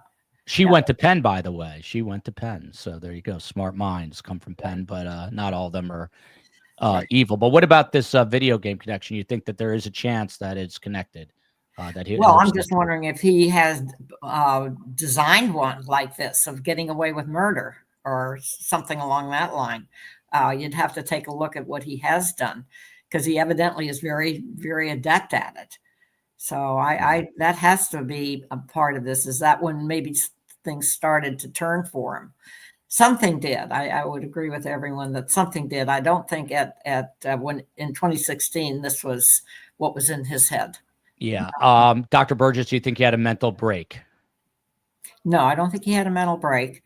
If anything, he's going to be depressed. He could be, I always call people like this, is he the hole in the donut that he feels like it's nothing and he's got to pump himself up to be really something.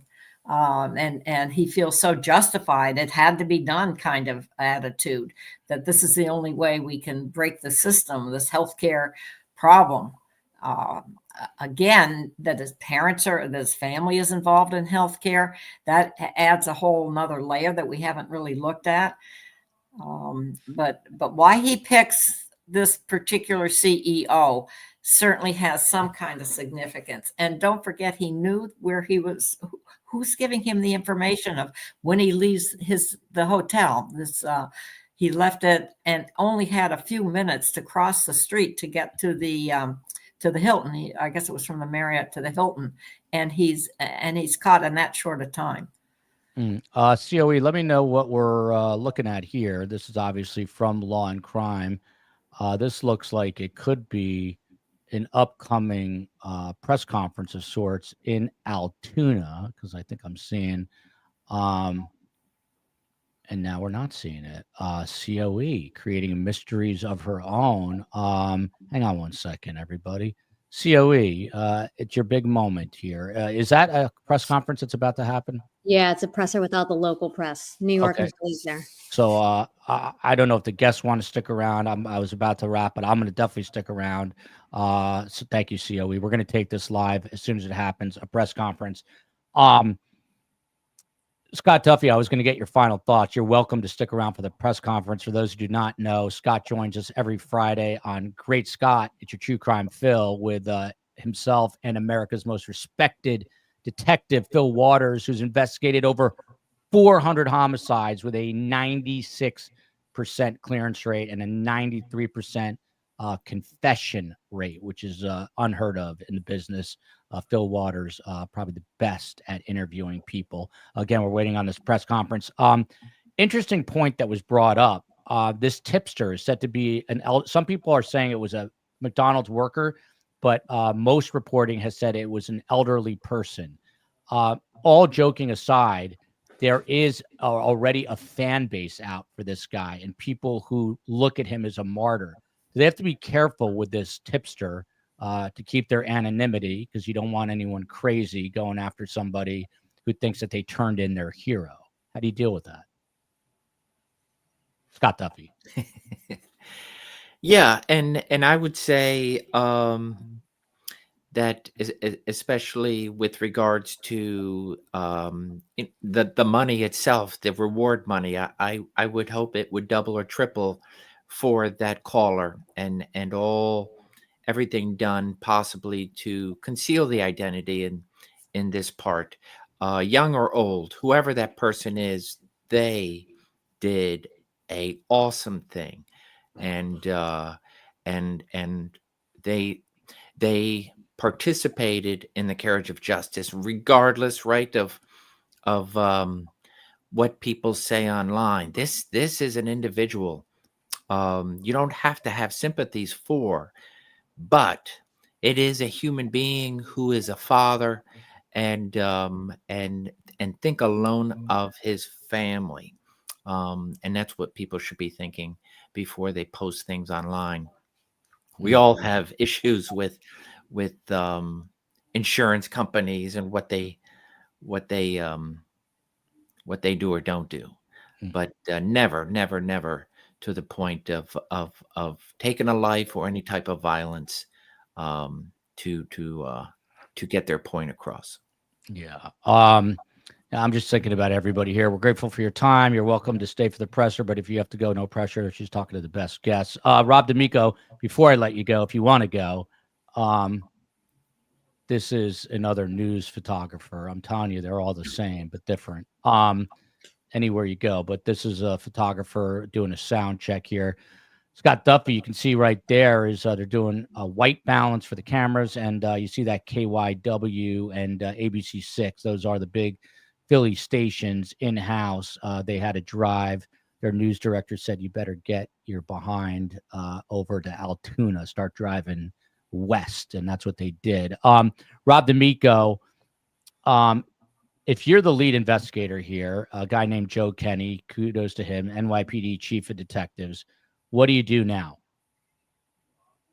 Well, now you got to break down the true grinding of an investigation. Again, starting to look at priorities, because resources are going to start going away. The NYPD paid a lot of overtime to get this far, and they're going to start backing off the resources because the threat to the public and figuring out who he is, and then you're going to have to really start grinding down who's going to be doing what. He's still going to have a team.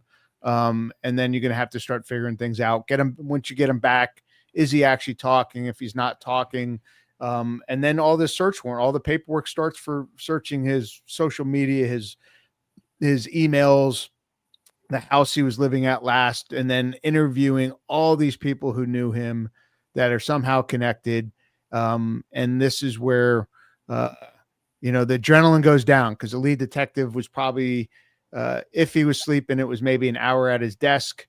He's had more coffee than all of us combined, just like so many other people. And then the adrenaline goes down too, because trust me, I've been on cases where I haven't slept. I remember one kidnapping. I didn't loosen my tie for 36 hours, and then I slept for 9 hours straight. So it's one of those things, like all this comes up, and now it's just the bare grunt of investigation comes in, setting priorities with resources, and then talking to prosecutors. They'll want more of this one thing, and you'll get more witnesses. You got to send out detectives to talk to. Yeah, it's a milestone. Thank you, Michelle, for pointing that out. 132,000 strong. We just got started in true crime 2 years ago, and have the best guests, and cannot thank them enough. And Yes.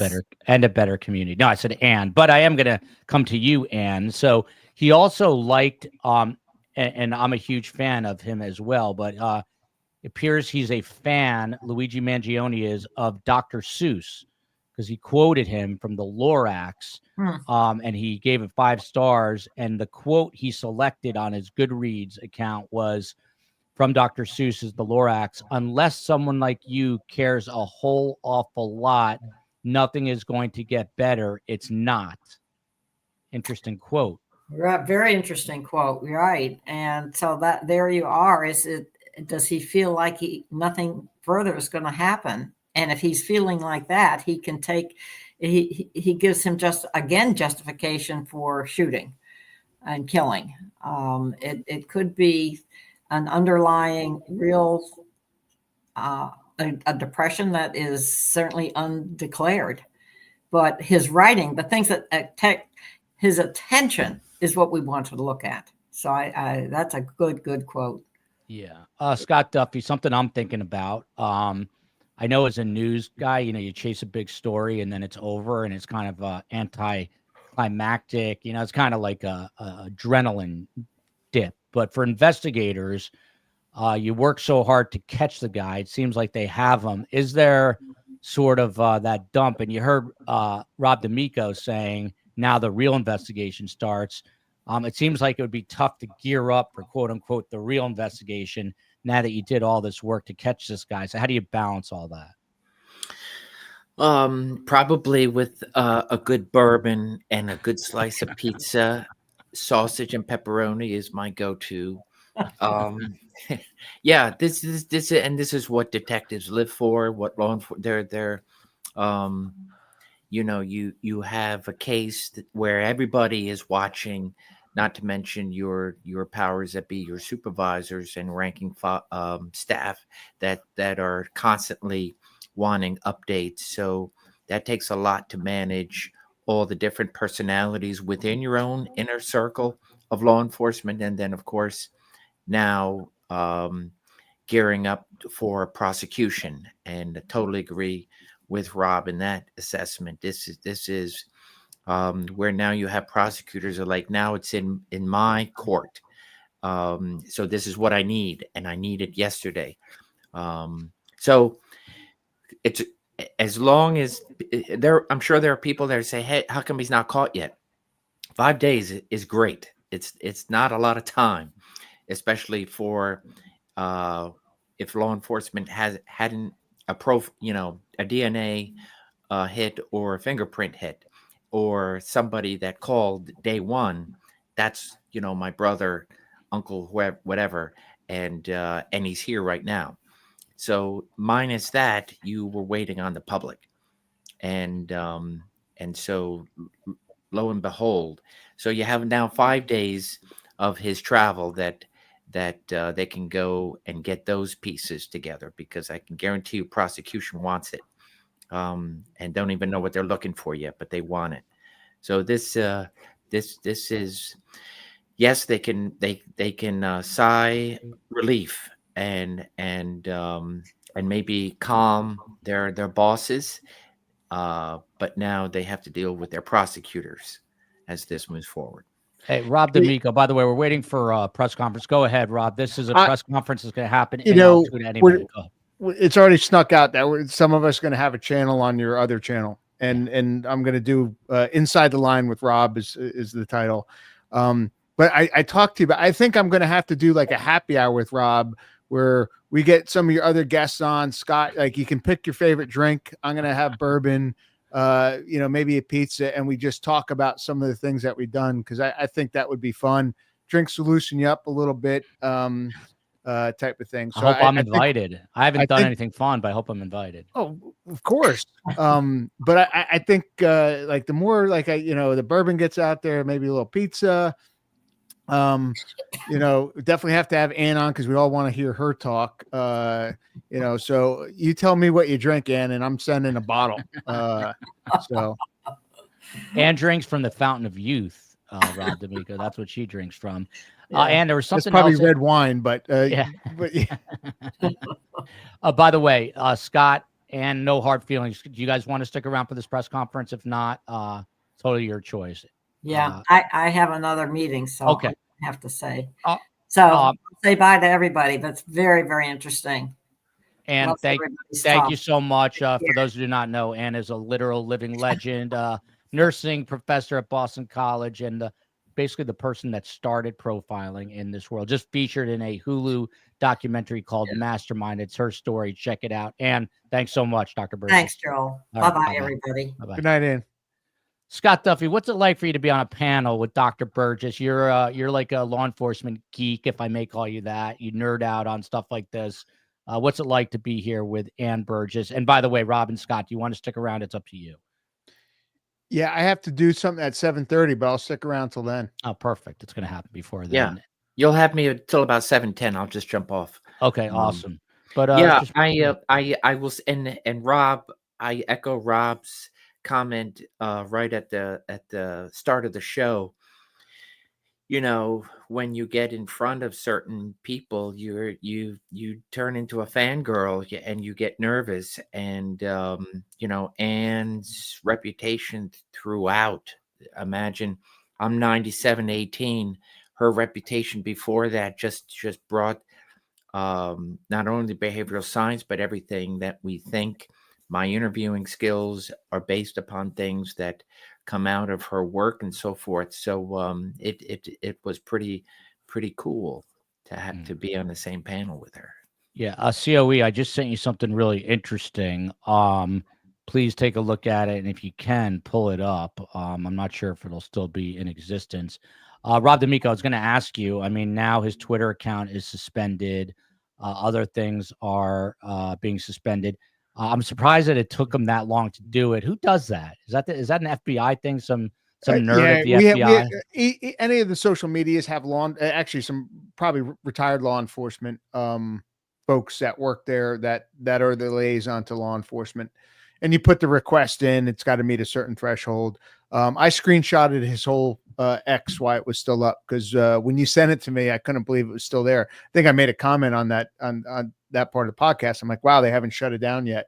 But it was just really fresh coming out. But they want to take it down and preserve it, and get other people from posting to it and doing other things. So shout out, by the way.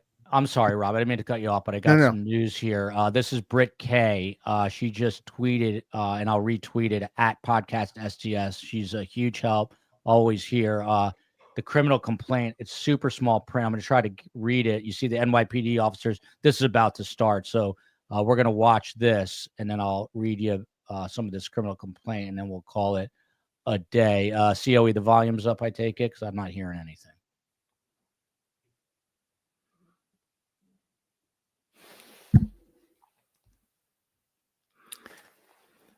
That's a big New York contingency. They don't mess around, man. Yeah.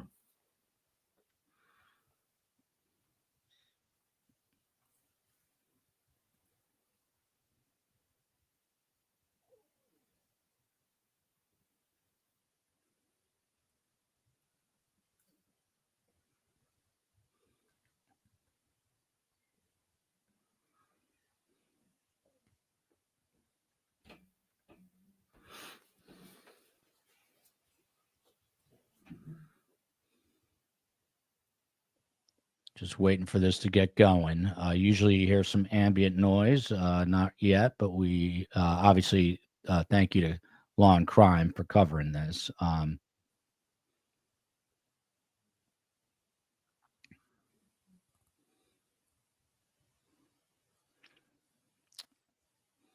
It's got to be awkward for these guys, Scott Duffy.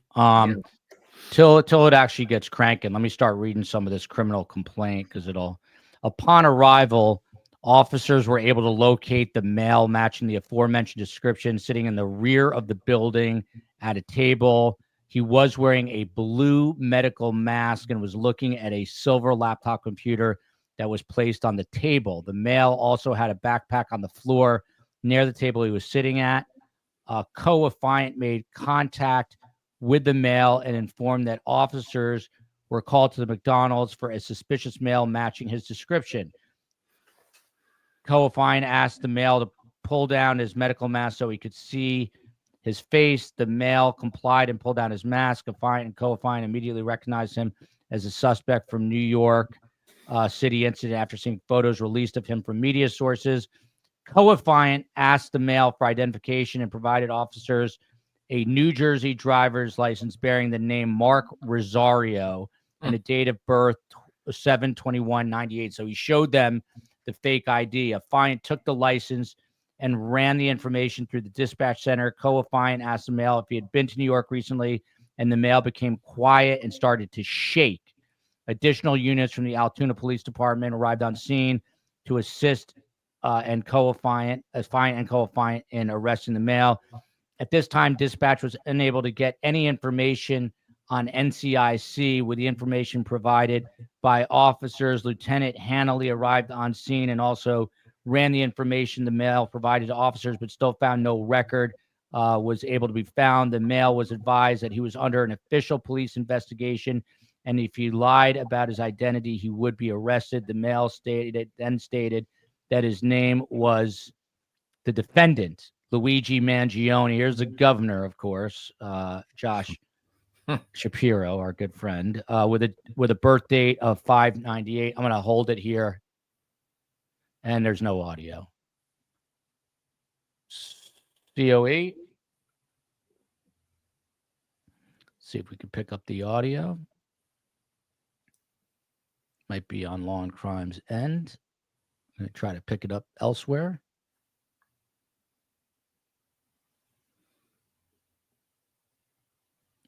Do not know who is speaking or what they're saying, but we will do our best to get you the audio.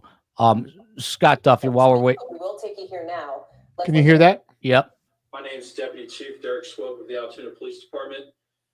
Today we're going to go through an incident that occurred in the city of Altoona. This morning at approximately 9:14 a.m., Altoona police officers received a call of a suspicious male at a local restaurant. It was reported that the male matched the description of the United Healthcare murder in New York City. When officers arrived, they made contact with the male who had a face mask on. That male was asked to remove his face mask, and officers immediately recognized him as a suspect in the New York City shooting in recent days. That male was asked for a form of identification. He then provided a fake identification card out of New Jersey. After a brief investigation, it was determined that the ID provided was in fact a fake ID, and he was subsequently arrested for a forgery charge. Once he was taken into custody for that forgery charge, he was transported to the Altoona Police Department. Once at the Altoona Police Department, that male was searched instant to arrest. It was discovered they had a United States passport that identified him as, Luigi Mangione. From there, continued search of his property. A firearm was located, and a suppressor was also located. There were also other items of evidentiary value that were located that would assist in this investigation. At this time, I'm going to turn it over to Governor Shapiro for some words.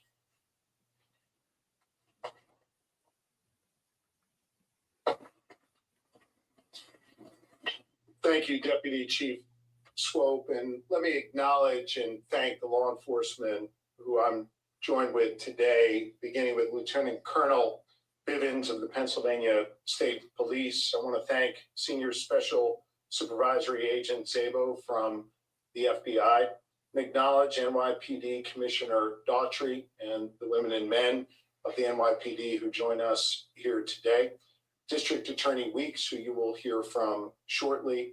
And I just concluded a briefing with Mayor Adams and Commissioner Tisch from New York. I want to begin by thanking our fellow Pennsylvania resident who acted as a hero today. Pennsylvania resident saw something early this morning at McDonald's and said something to our local police. Our local police here in Altoona acted swiftly. I want to say a special thanks to Officer Tyler Fry of the Altoona Police Department. CO, bring it up when you have it. Months into his time serving his fellow people here in Pennsylvania, and he acted swiftly, he acted with smarts, and he acted with calm. You know, safety. Yours, turns on Yeah, Rob, turn yours off. the relationship. The suspect was just arraigned here in the courthouse, and presumably New York will file charges very, very soon. That process will continue to play out, and justice will be delivered in this case. This case is hinged on attention. In fact, the attention in this case and the killing of Brian Thompson was helpful, no doubt, in allowing us to capture this killer, in alerting that individual at McDonald's this morning, and then having that individual contact the police.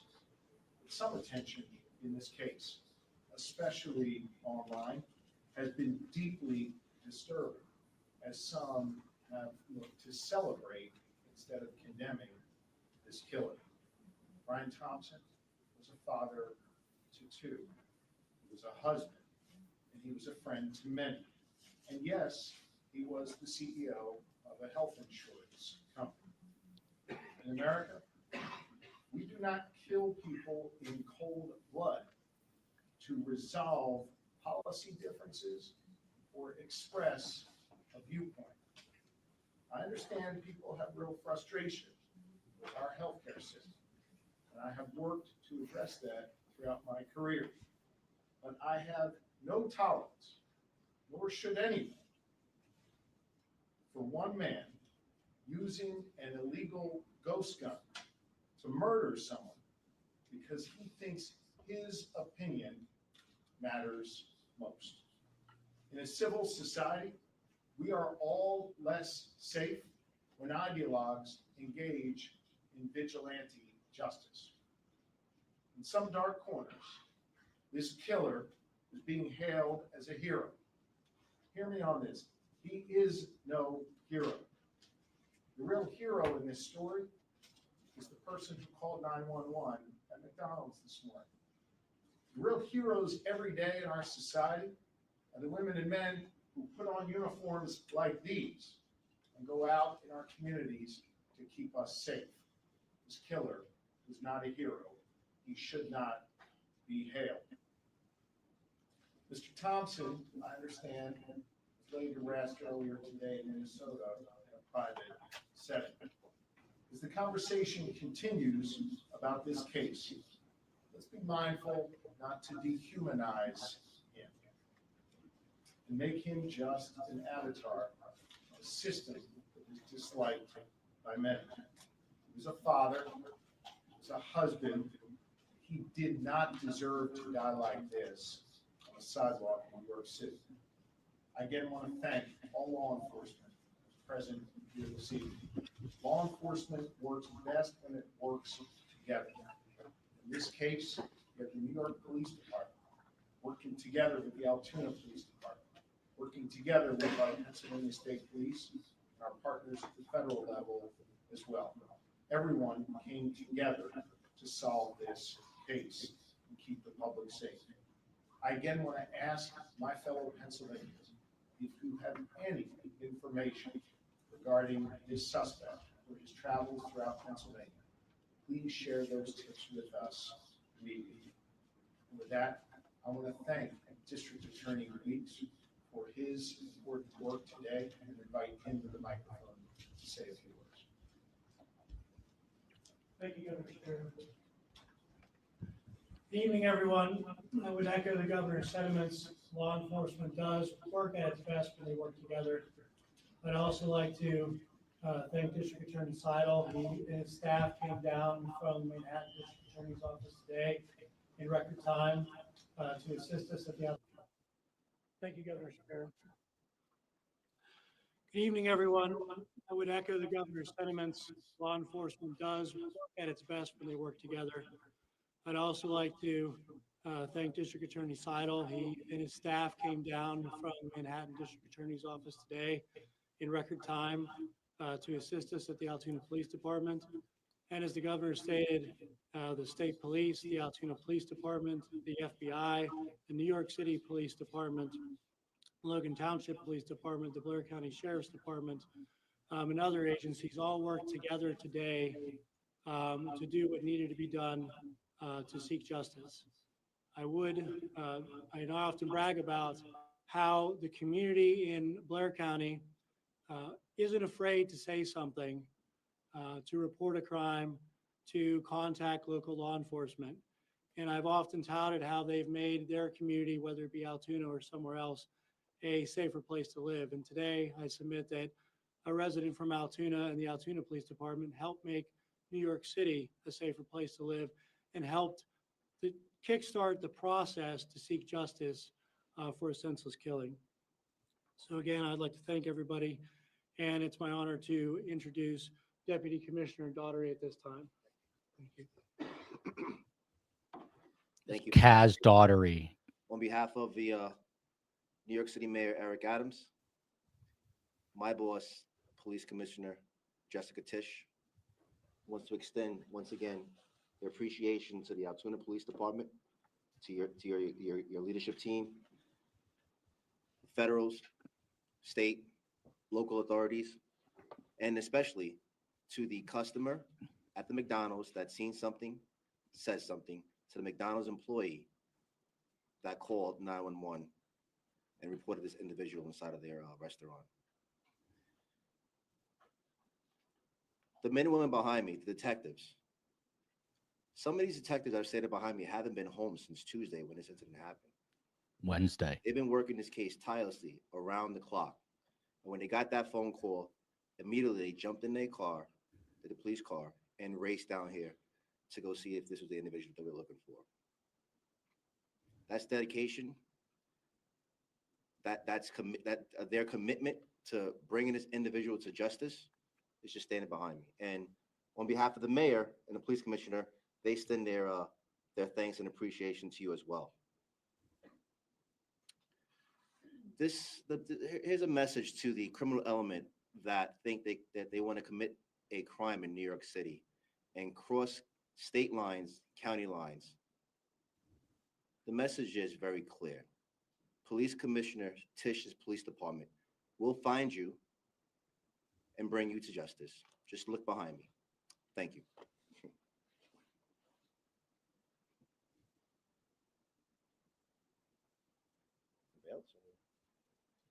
I think with that, we'll be happy to try and take a few questions. Question, I guess maybe for the local law enforcement about the arrest specifically today. I don't know who that would be, but Defer to Altoona, please. I guess I'm curious if we could hear a little bit more about the dynamics. If you could step to the podium, sir. If we could hear a little bit more about the dynamics inside that McDonald's. I know there was some detail in the affidavit about what happened when the individual was asked if he'd been to New York. Could you speak a little bit to his demeanor and how that played out? Sure. So it was a peaceful arrest, first and foremost. The officer quickly recognized the male as the suspect from the shooting. And within several seconds of the first contact, he had asked the suspect if he had been in New York City recently. And that really invoked a physical reaction from the suspect. He became visibly nervous, kind of shaking at that question. And he didn't really answer it directly. So that statement alone really said a lot. And the suspect didn't have to say a lot after that question to show that, you know, he was very nervous at that point. Was that the officer that the governor mentioned who's new on the job, who was involved in that? Yes, so Officer Fry's here to my left. Officer Fry, you step this way a little bit. And then his partner that he was with, Officer Joe Detweiler. Officer, could you maybe identify yourself and maybe describe that whole interaction and what played out? Spell your name. Yeah, Patrolman Fry, Tylerfrye. So whenever we got on scene there, we were able to pretty much find where he was at in the restaurant. And as soon as he was wearing a blue medical mask. As soon as we pulled that down, or we asked him to pull it down, me and my partner and I recognized him immediately, just from what we saw in the media with photos, videos. We just didn't even think twice about it. We knew that was our guy, but he was very cooperative with us. Didn't really give us too many issues. Once we found out his identity, we took it from there. How does it feel with 6 months on the job as a law enforcement officer to be part of, to make this arrest? I can't say I was expecting it by any means, but it feels good to get a guy like that off the street, especially starting my career this way. It feels great. So upon his arrest, has he made any statements since his arrest?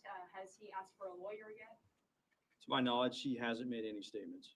How long was he staying in Altoona, and where was he staying? And then was the gun on himself, or was it in like a car somewhere? We are still investigating how long he's been in Altoona. There's still a lot of follow-up to do in this case. Again, the men and women behind me are assisting with that. So we're still looking into it.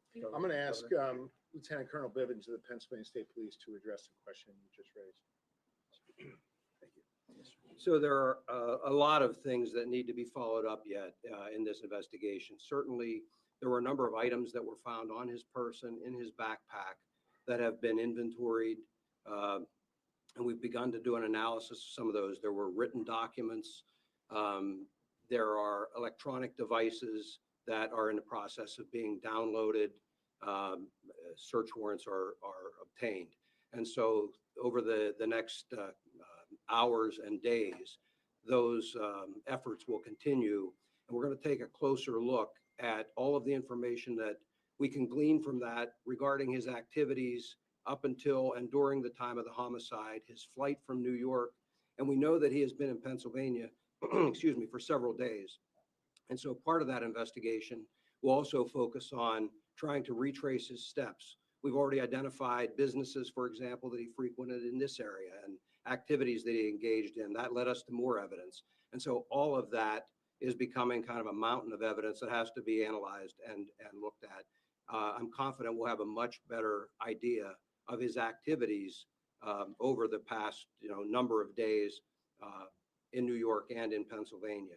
Additionally, we're also trying to determine that we don't have another actor or an accomplice out there. And so this information will be used to help us prove or disprove whether that exists and whether there were any other intended targets. So a lot of questions that are out there that are unanswered yet, but we have a lot of information that we can examine that hopefully will give us some of those pieces of data that we need. You asked, or someone asked about the interview. He was initially cooperative. He is not now. And so he has been arraigned and transported and will be securely housed pending the filing of additional charges in New York. So investigators say that he is an actual suspect in the Governor Shapiro, you mentioned that he was in Pittsburgh at some point. Is that correct? What Yes. do you know about that time in Pittsburgh? Billy. We're not going to get into any more details at this time. We would like to hear from any Pennsylvanian or any Pittsburgher who had any sightings or any dealings with the individual. That's why I specifically asked for anyone with tips to share that with us. Can you talk about the extradition to New York? How does that process work? I know that you have your case here, but what happens with the New York part of it? And how long does it take? Thank you. So that answer depends. Once the charging documents are filed in the state of New York, we will file a fugitive justice complaint against the defendant. He'll be brought before a common pleas judge shortly thereafter, and the defendant will be presented with the option to waive his extradition or to contest his extradition. If he waives his extradition, we of course will make him available to the NYPD and the Manhattan District Attorney's Office as soon as we're able to arrange his transportation there. If he contests it, that process typically takes between 30 and 45 days to do the requisite paperwork, but we do that all the time in our office, and that's kind of a normal procedure. On the matter of the backpack itself right now, the backpack itself, you had the one that was in New York. Do we know if that's the same one that he had the time of the shooting there, or is this backpack that he had here one that he may have acquired? And the findings inside, the gun, the silencer, and cash, some foreign currency as well. Is that correct? I'll defer to someone else. I'm not going to speculate on any of the interpretation of the evidence. I'm going to rely on the officers doing the investigation to complete that and reach their conclusions. Can we say, sir, that at this point, he is a suspect in the hit on the United CEO? Can we call him a suspect at this point? Obviously, he was arrested on other. Yes, as we confirmed at his preliminary arraignment, with the permission of District Attorney Seidel, we expect charges to be filed forthwith. And obviously, that I'm not going to speculate on that timing, but tonight or tomorrow or sometime in the very near future for homicide. Just to clarify one quick. Sorry, sir, can I just ask? In terms of the officers investigating this case, can you say any more about a suspected possible motive? So at this point, we're not going to comment on that. I mentioned that there is a lot of information to go through. Certainly everything has been or will be shared with NYPD, but there is other information that really doesn't even pertain to that investigation. That, again, focuses more on his activities here in Pennsylvania and other travels. So all of that hopefully will shine more light on it. There is some information that gives us some insight into his thinking, but again, all part of the ongoing investigation. Way too early to discuss that. As far as the NYPD, we're not going to be commenting on the investigation steps here. In the next couple of days, there'll be immediate availability at One Police Plaza, and Commissioner Tisch will update. Commissioner Tisch and the Chief of Detectives, Joe Kinney, will update the media at One Police Plaza. But I will be happy to talk about that. The Commissioner Tisch and the New York City Mayor did FaceTime Officer Fry, and then thanked them for their service. So that was he got a pretty cool phone call from the mayor and our police commissioner. Do we know how he got to Pennsylvania? Was it through aircraft, train, bus? How did he arrive in Pennsylvania? Again, we do have a good idea of that, but all part of the ongoing investigation. Just to clarify, Governor, you had suggested, I think I heard you, I want to make sure I heard it right, that he, I guess he took a bus from the terminal, the George Washington Bridge, to Philly, and then from there he was around the state and wound up here? Or is that can you be any more specific about how you think this worked?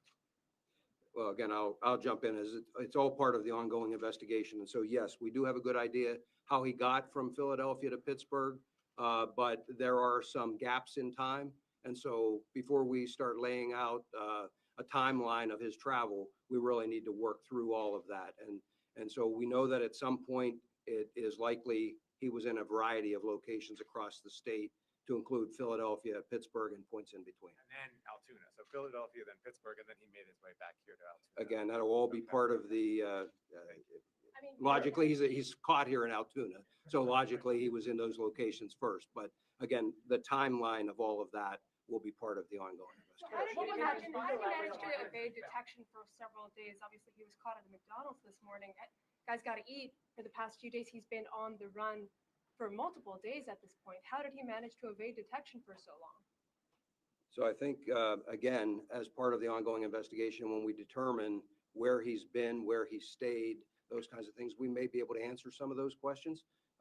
But right now, I will tell you that based on everything that we have seen, he was very careful with trying to stay low profile, avoid cameras, not all that successfully in some cases.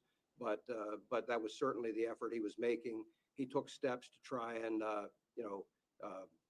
avoid detection with some of the electronic devices and things as well. So again, all part of the investigation, but clearly, somebody that was very security conscious and trying to avoid And to be clear, he has no criminal record, and this was a name that was not previously known to law enforcement?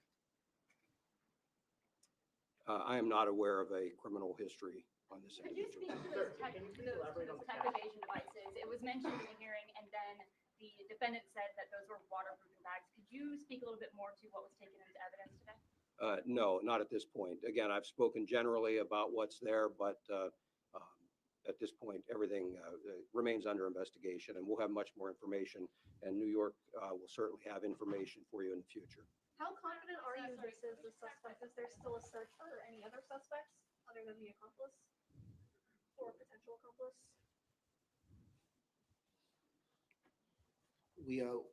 We're still going to canvass. We're still going to investigate. Like I said before, we're going to provide an update in a couple of days by the police commissioner and the chief of detectives back at New York. I will say this though: if anybody out there that has any information that they think that will help this case, to please contact our tip line, which is 1-800-577-TIPS. Remember, all calls are kept confidential.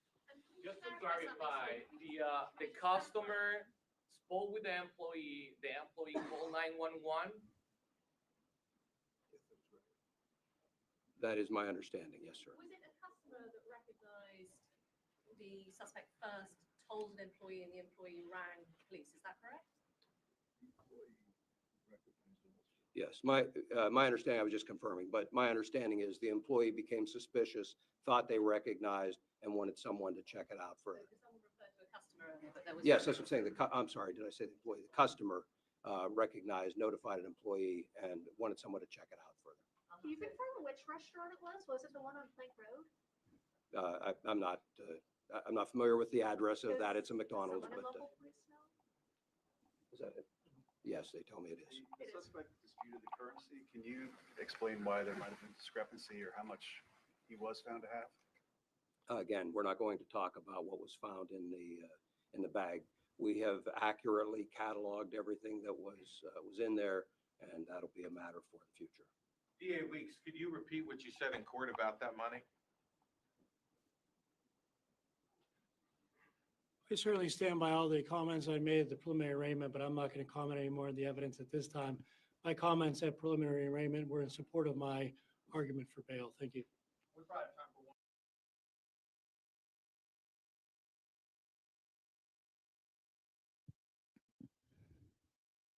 One or two more questions. Is he being held at a county or state facility? He will likely be taken to a state correctional institution later this evening. Can I just say specifically for Pennsylvania law enforcement, over the past few months, you've had an attempted assassination of a former president, now president-elect. Now you've had this. What do you think about that? Violence can never be used to address political differences or to address a substantive difference or to try and prove. I'm going to mute Governor Shapiro because he hasn't helped on the Ellen Greenberg case, and he should be.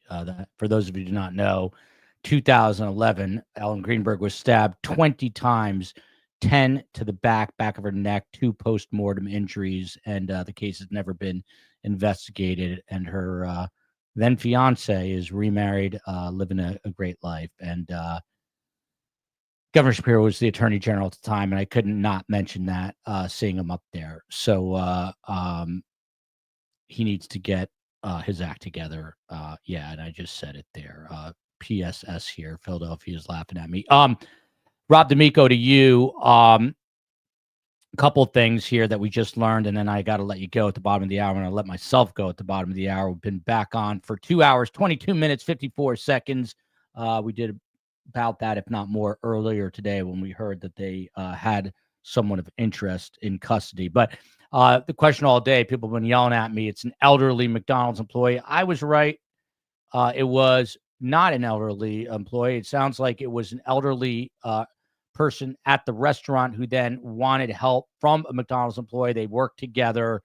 The point is that they worked together and they did what needed to be done, which was call. Then the responding officer, Rob, 6 months on the job. He said he asked, it's going to be the biggest case he ever has 6 months in. It's all downhill. I feel bad for him. But, 6 months in, he gets his call. He goes there. He said the minute they pulled down his mask, and this press conference is now over, as you can see.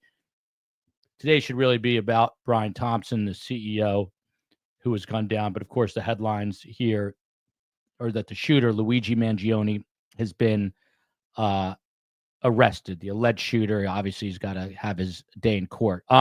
So they pull his mask down. He is begins shaking, visibly shaking, they say. They bring him in. Rob, once this has now been confirmed by a police report that once in custody, they took a weapon out of his backpack and a suppressor. That gun, they say, was made with a 3D printer, which is pretty amazing. Another way technology is destroying the world. But it was made with a 3D printer, and he's now being held without bail on gun and forgery charges. He also was in Pittsburgh, which is interesting because that is past where he was. That's further west of where he was, which means he went back. Rob D'Amico's been with the FBI and the military for about 40 years. Former hostage rescue team member, all-around great guy. Rob, what do you make of that press conference, and anything you want to add before we say goodnight? You're muted.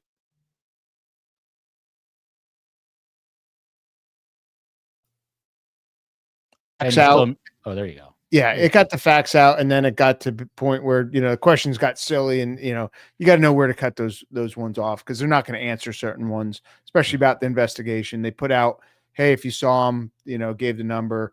The fact that the gun was in the backpack, again, when was that backpack searched, and how it was searched is going to be important to the case.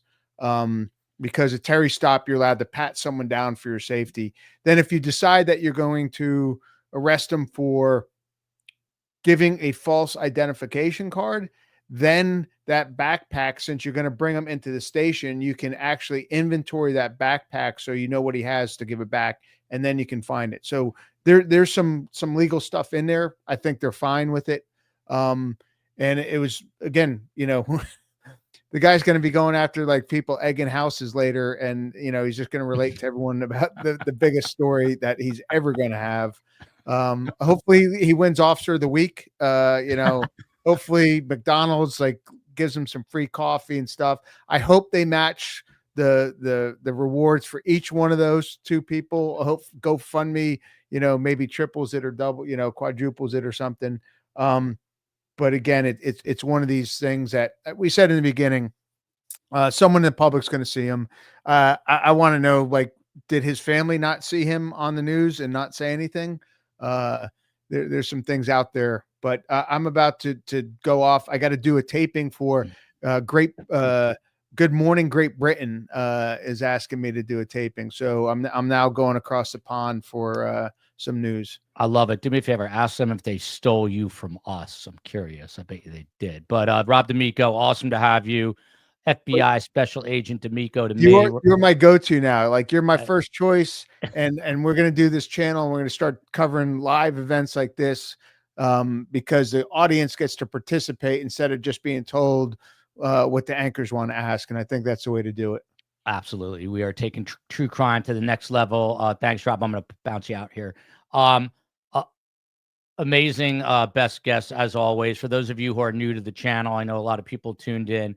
We do a live nightly show on YouTube, usually at 5 or 7 p.m. I always post times, show information on Twitter at Podcast STS, on Instagram, Surviving the Survivor, on Twitter at Podcast STS, and on Twitter, on Instagram at Surviving the Survivor. I just confused myself. So once again, Twitter, it is at Podcast STS, and Instagram, Surviving the Survivor. We have an amazing crew I've got to thank today because of all the hard work.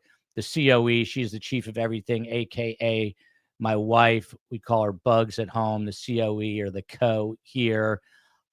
Space Coast on the West Coast, always helping us. Those audio issues are almost always on the pool side, and Space somehow figures out how to fix things on the fly. I have no idea how, but he does. So huge thanks to Space Coast.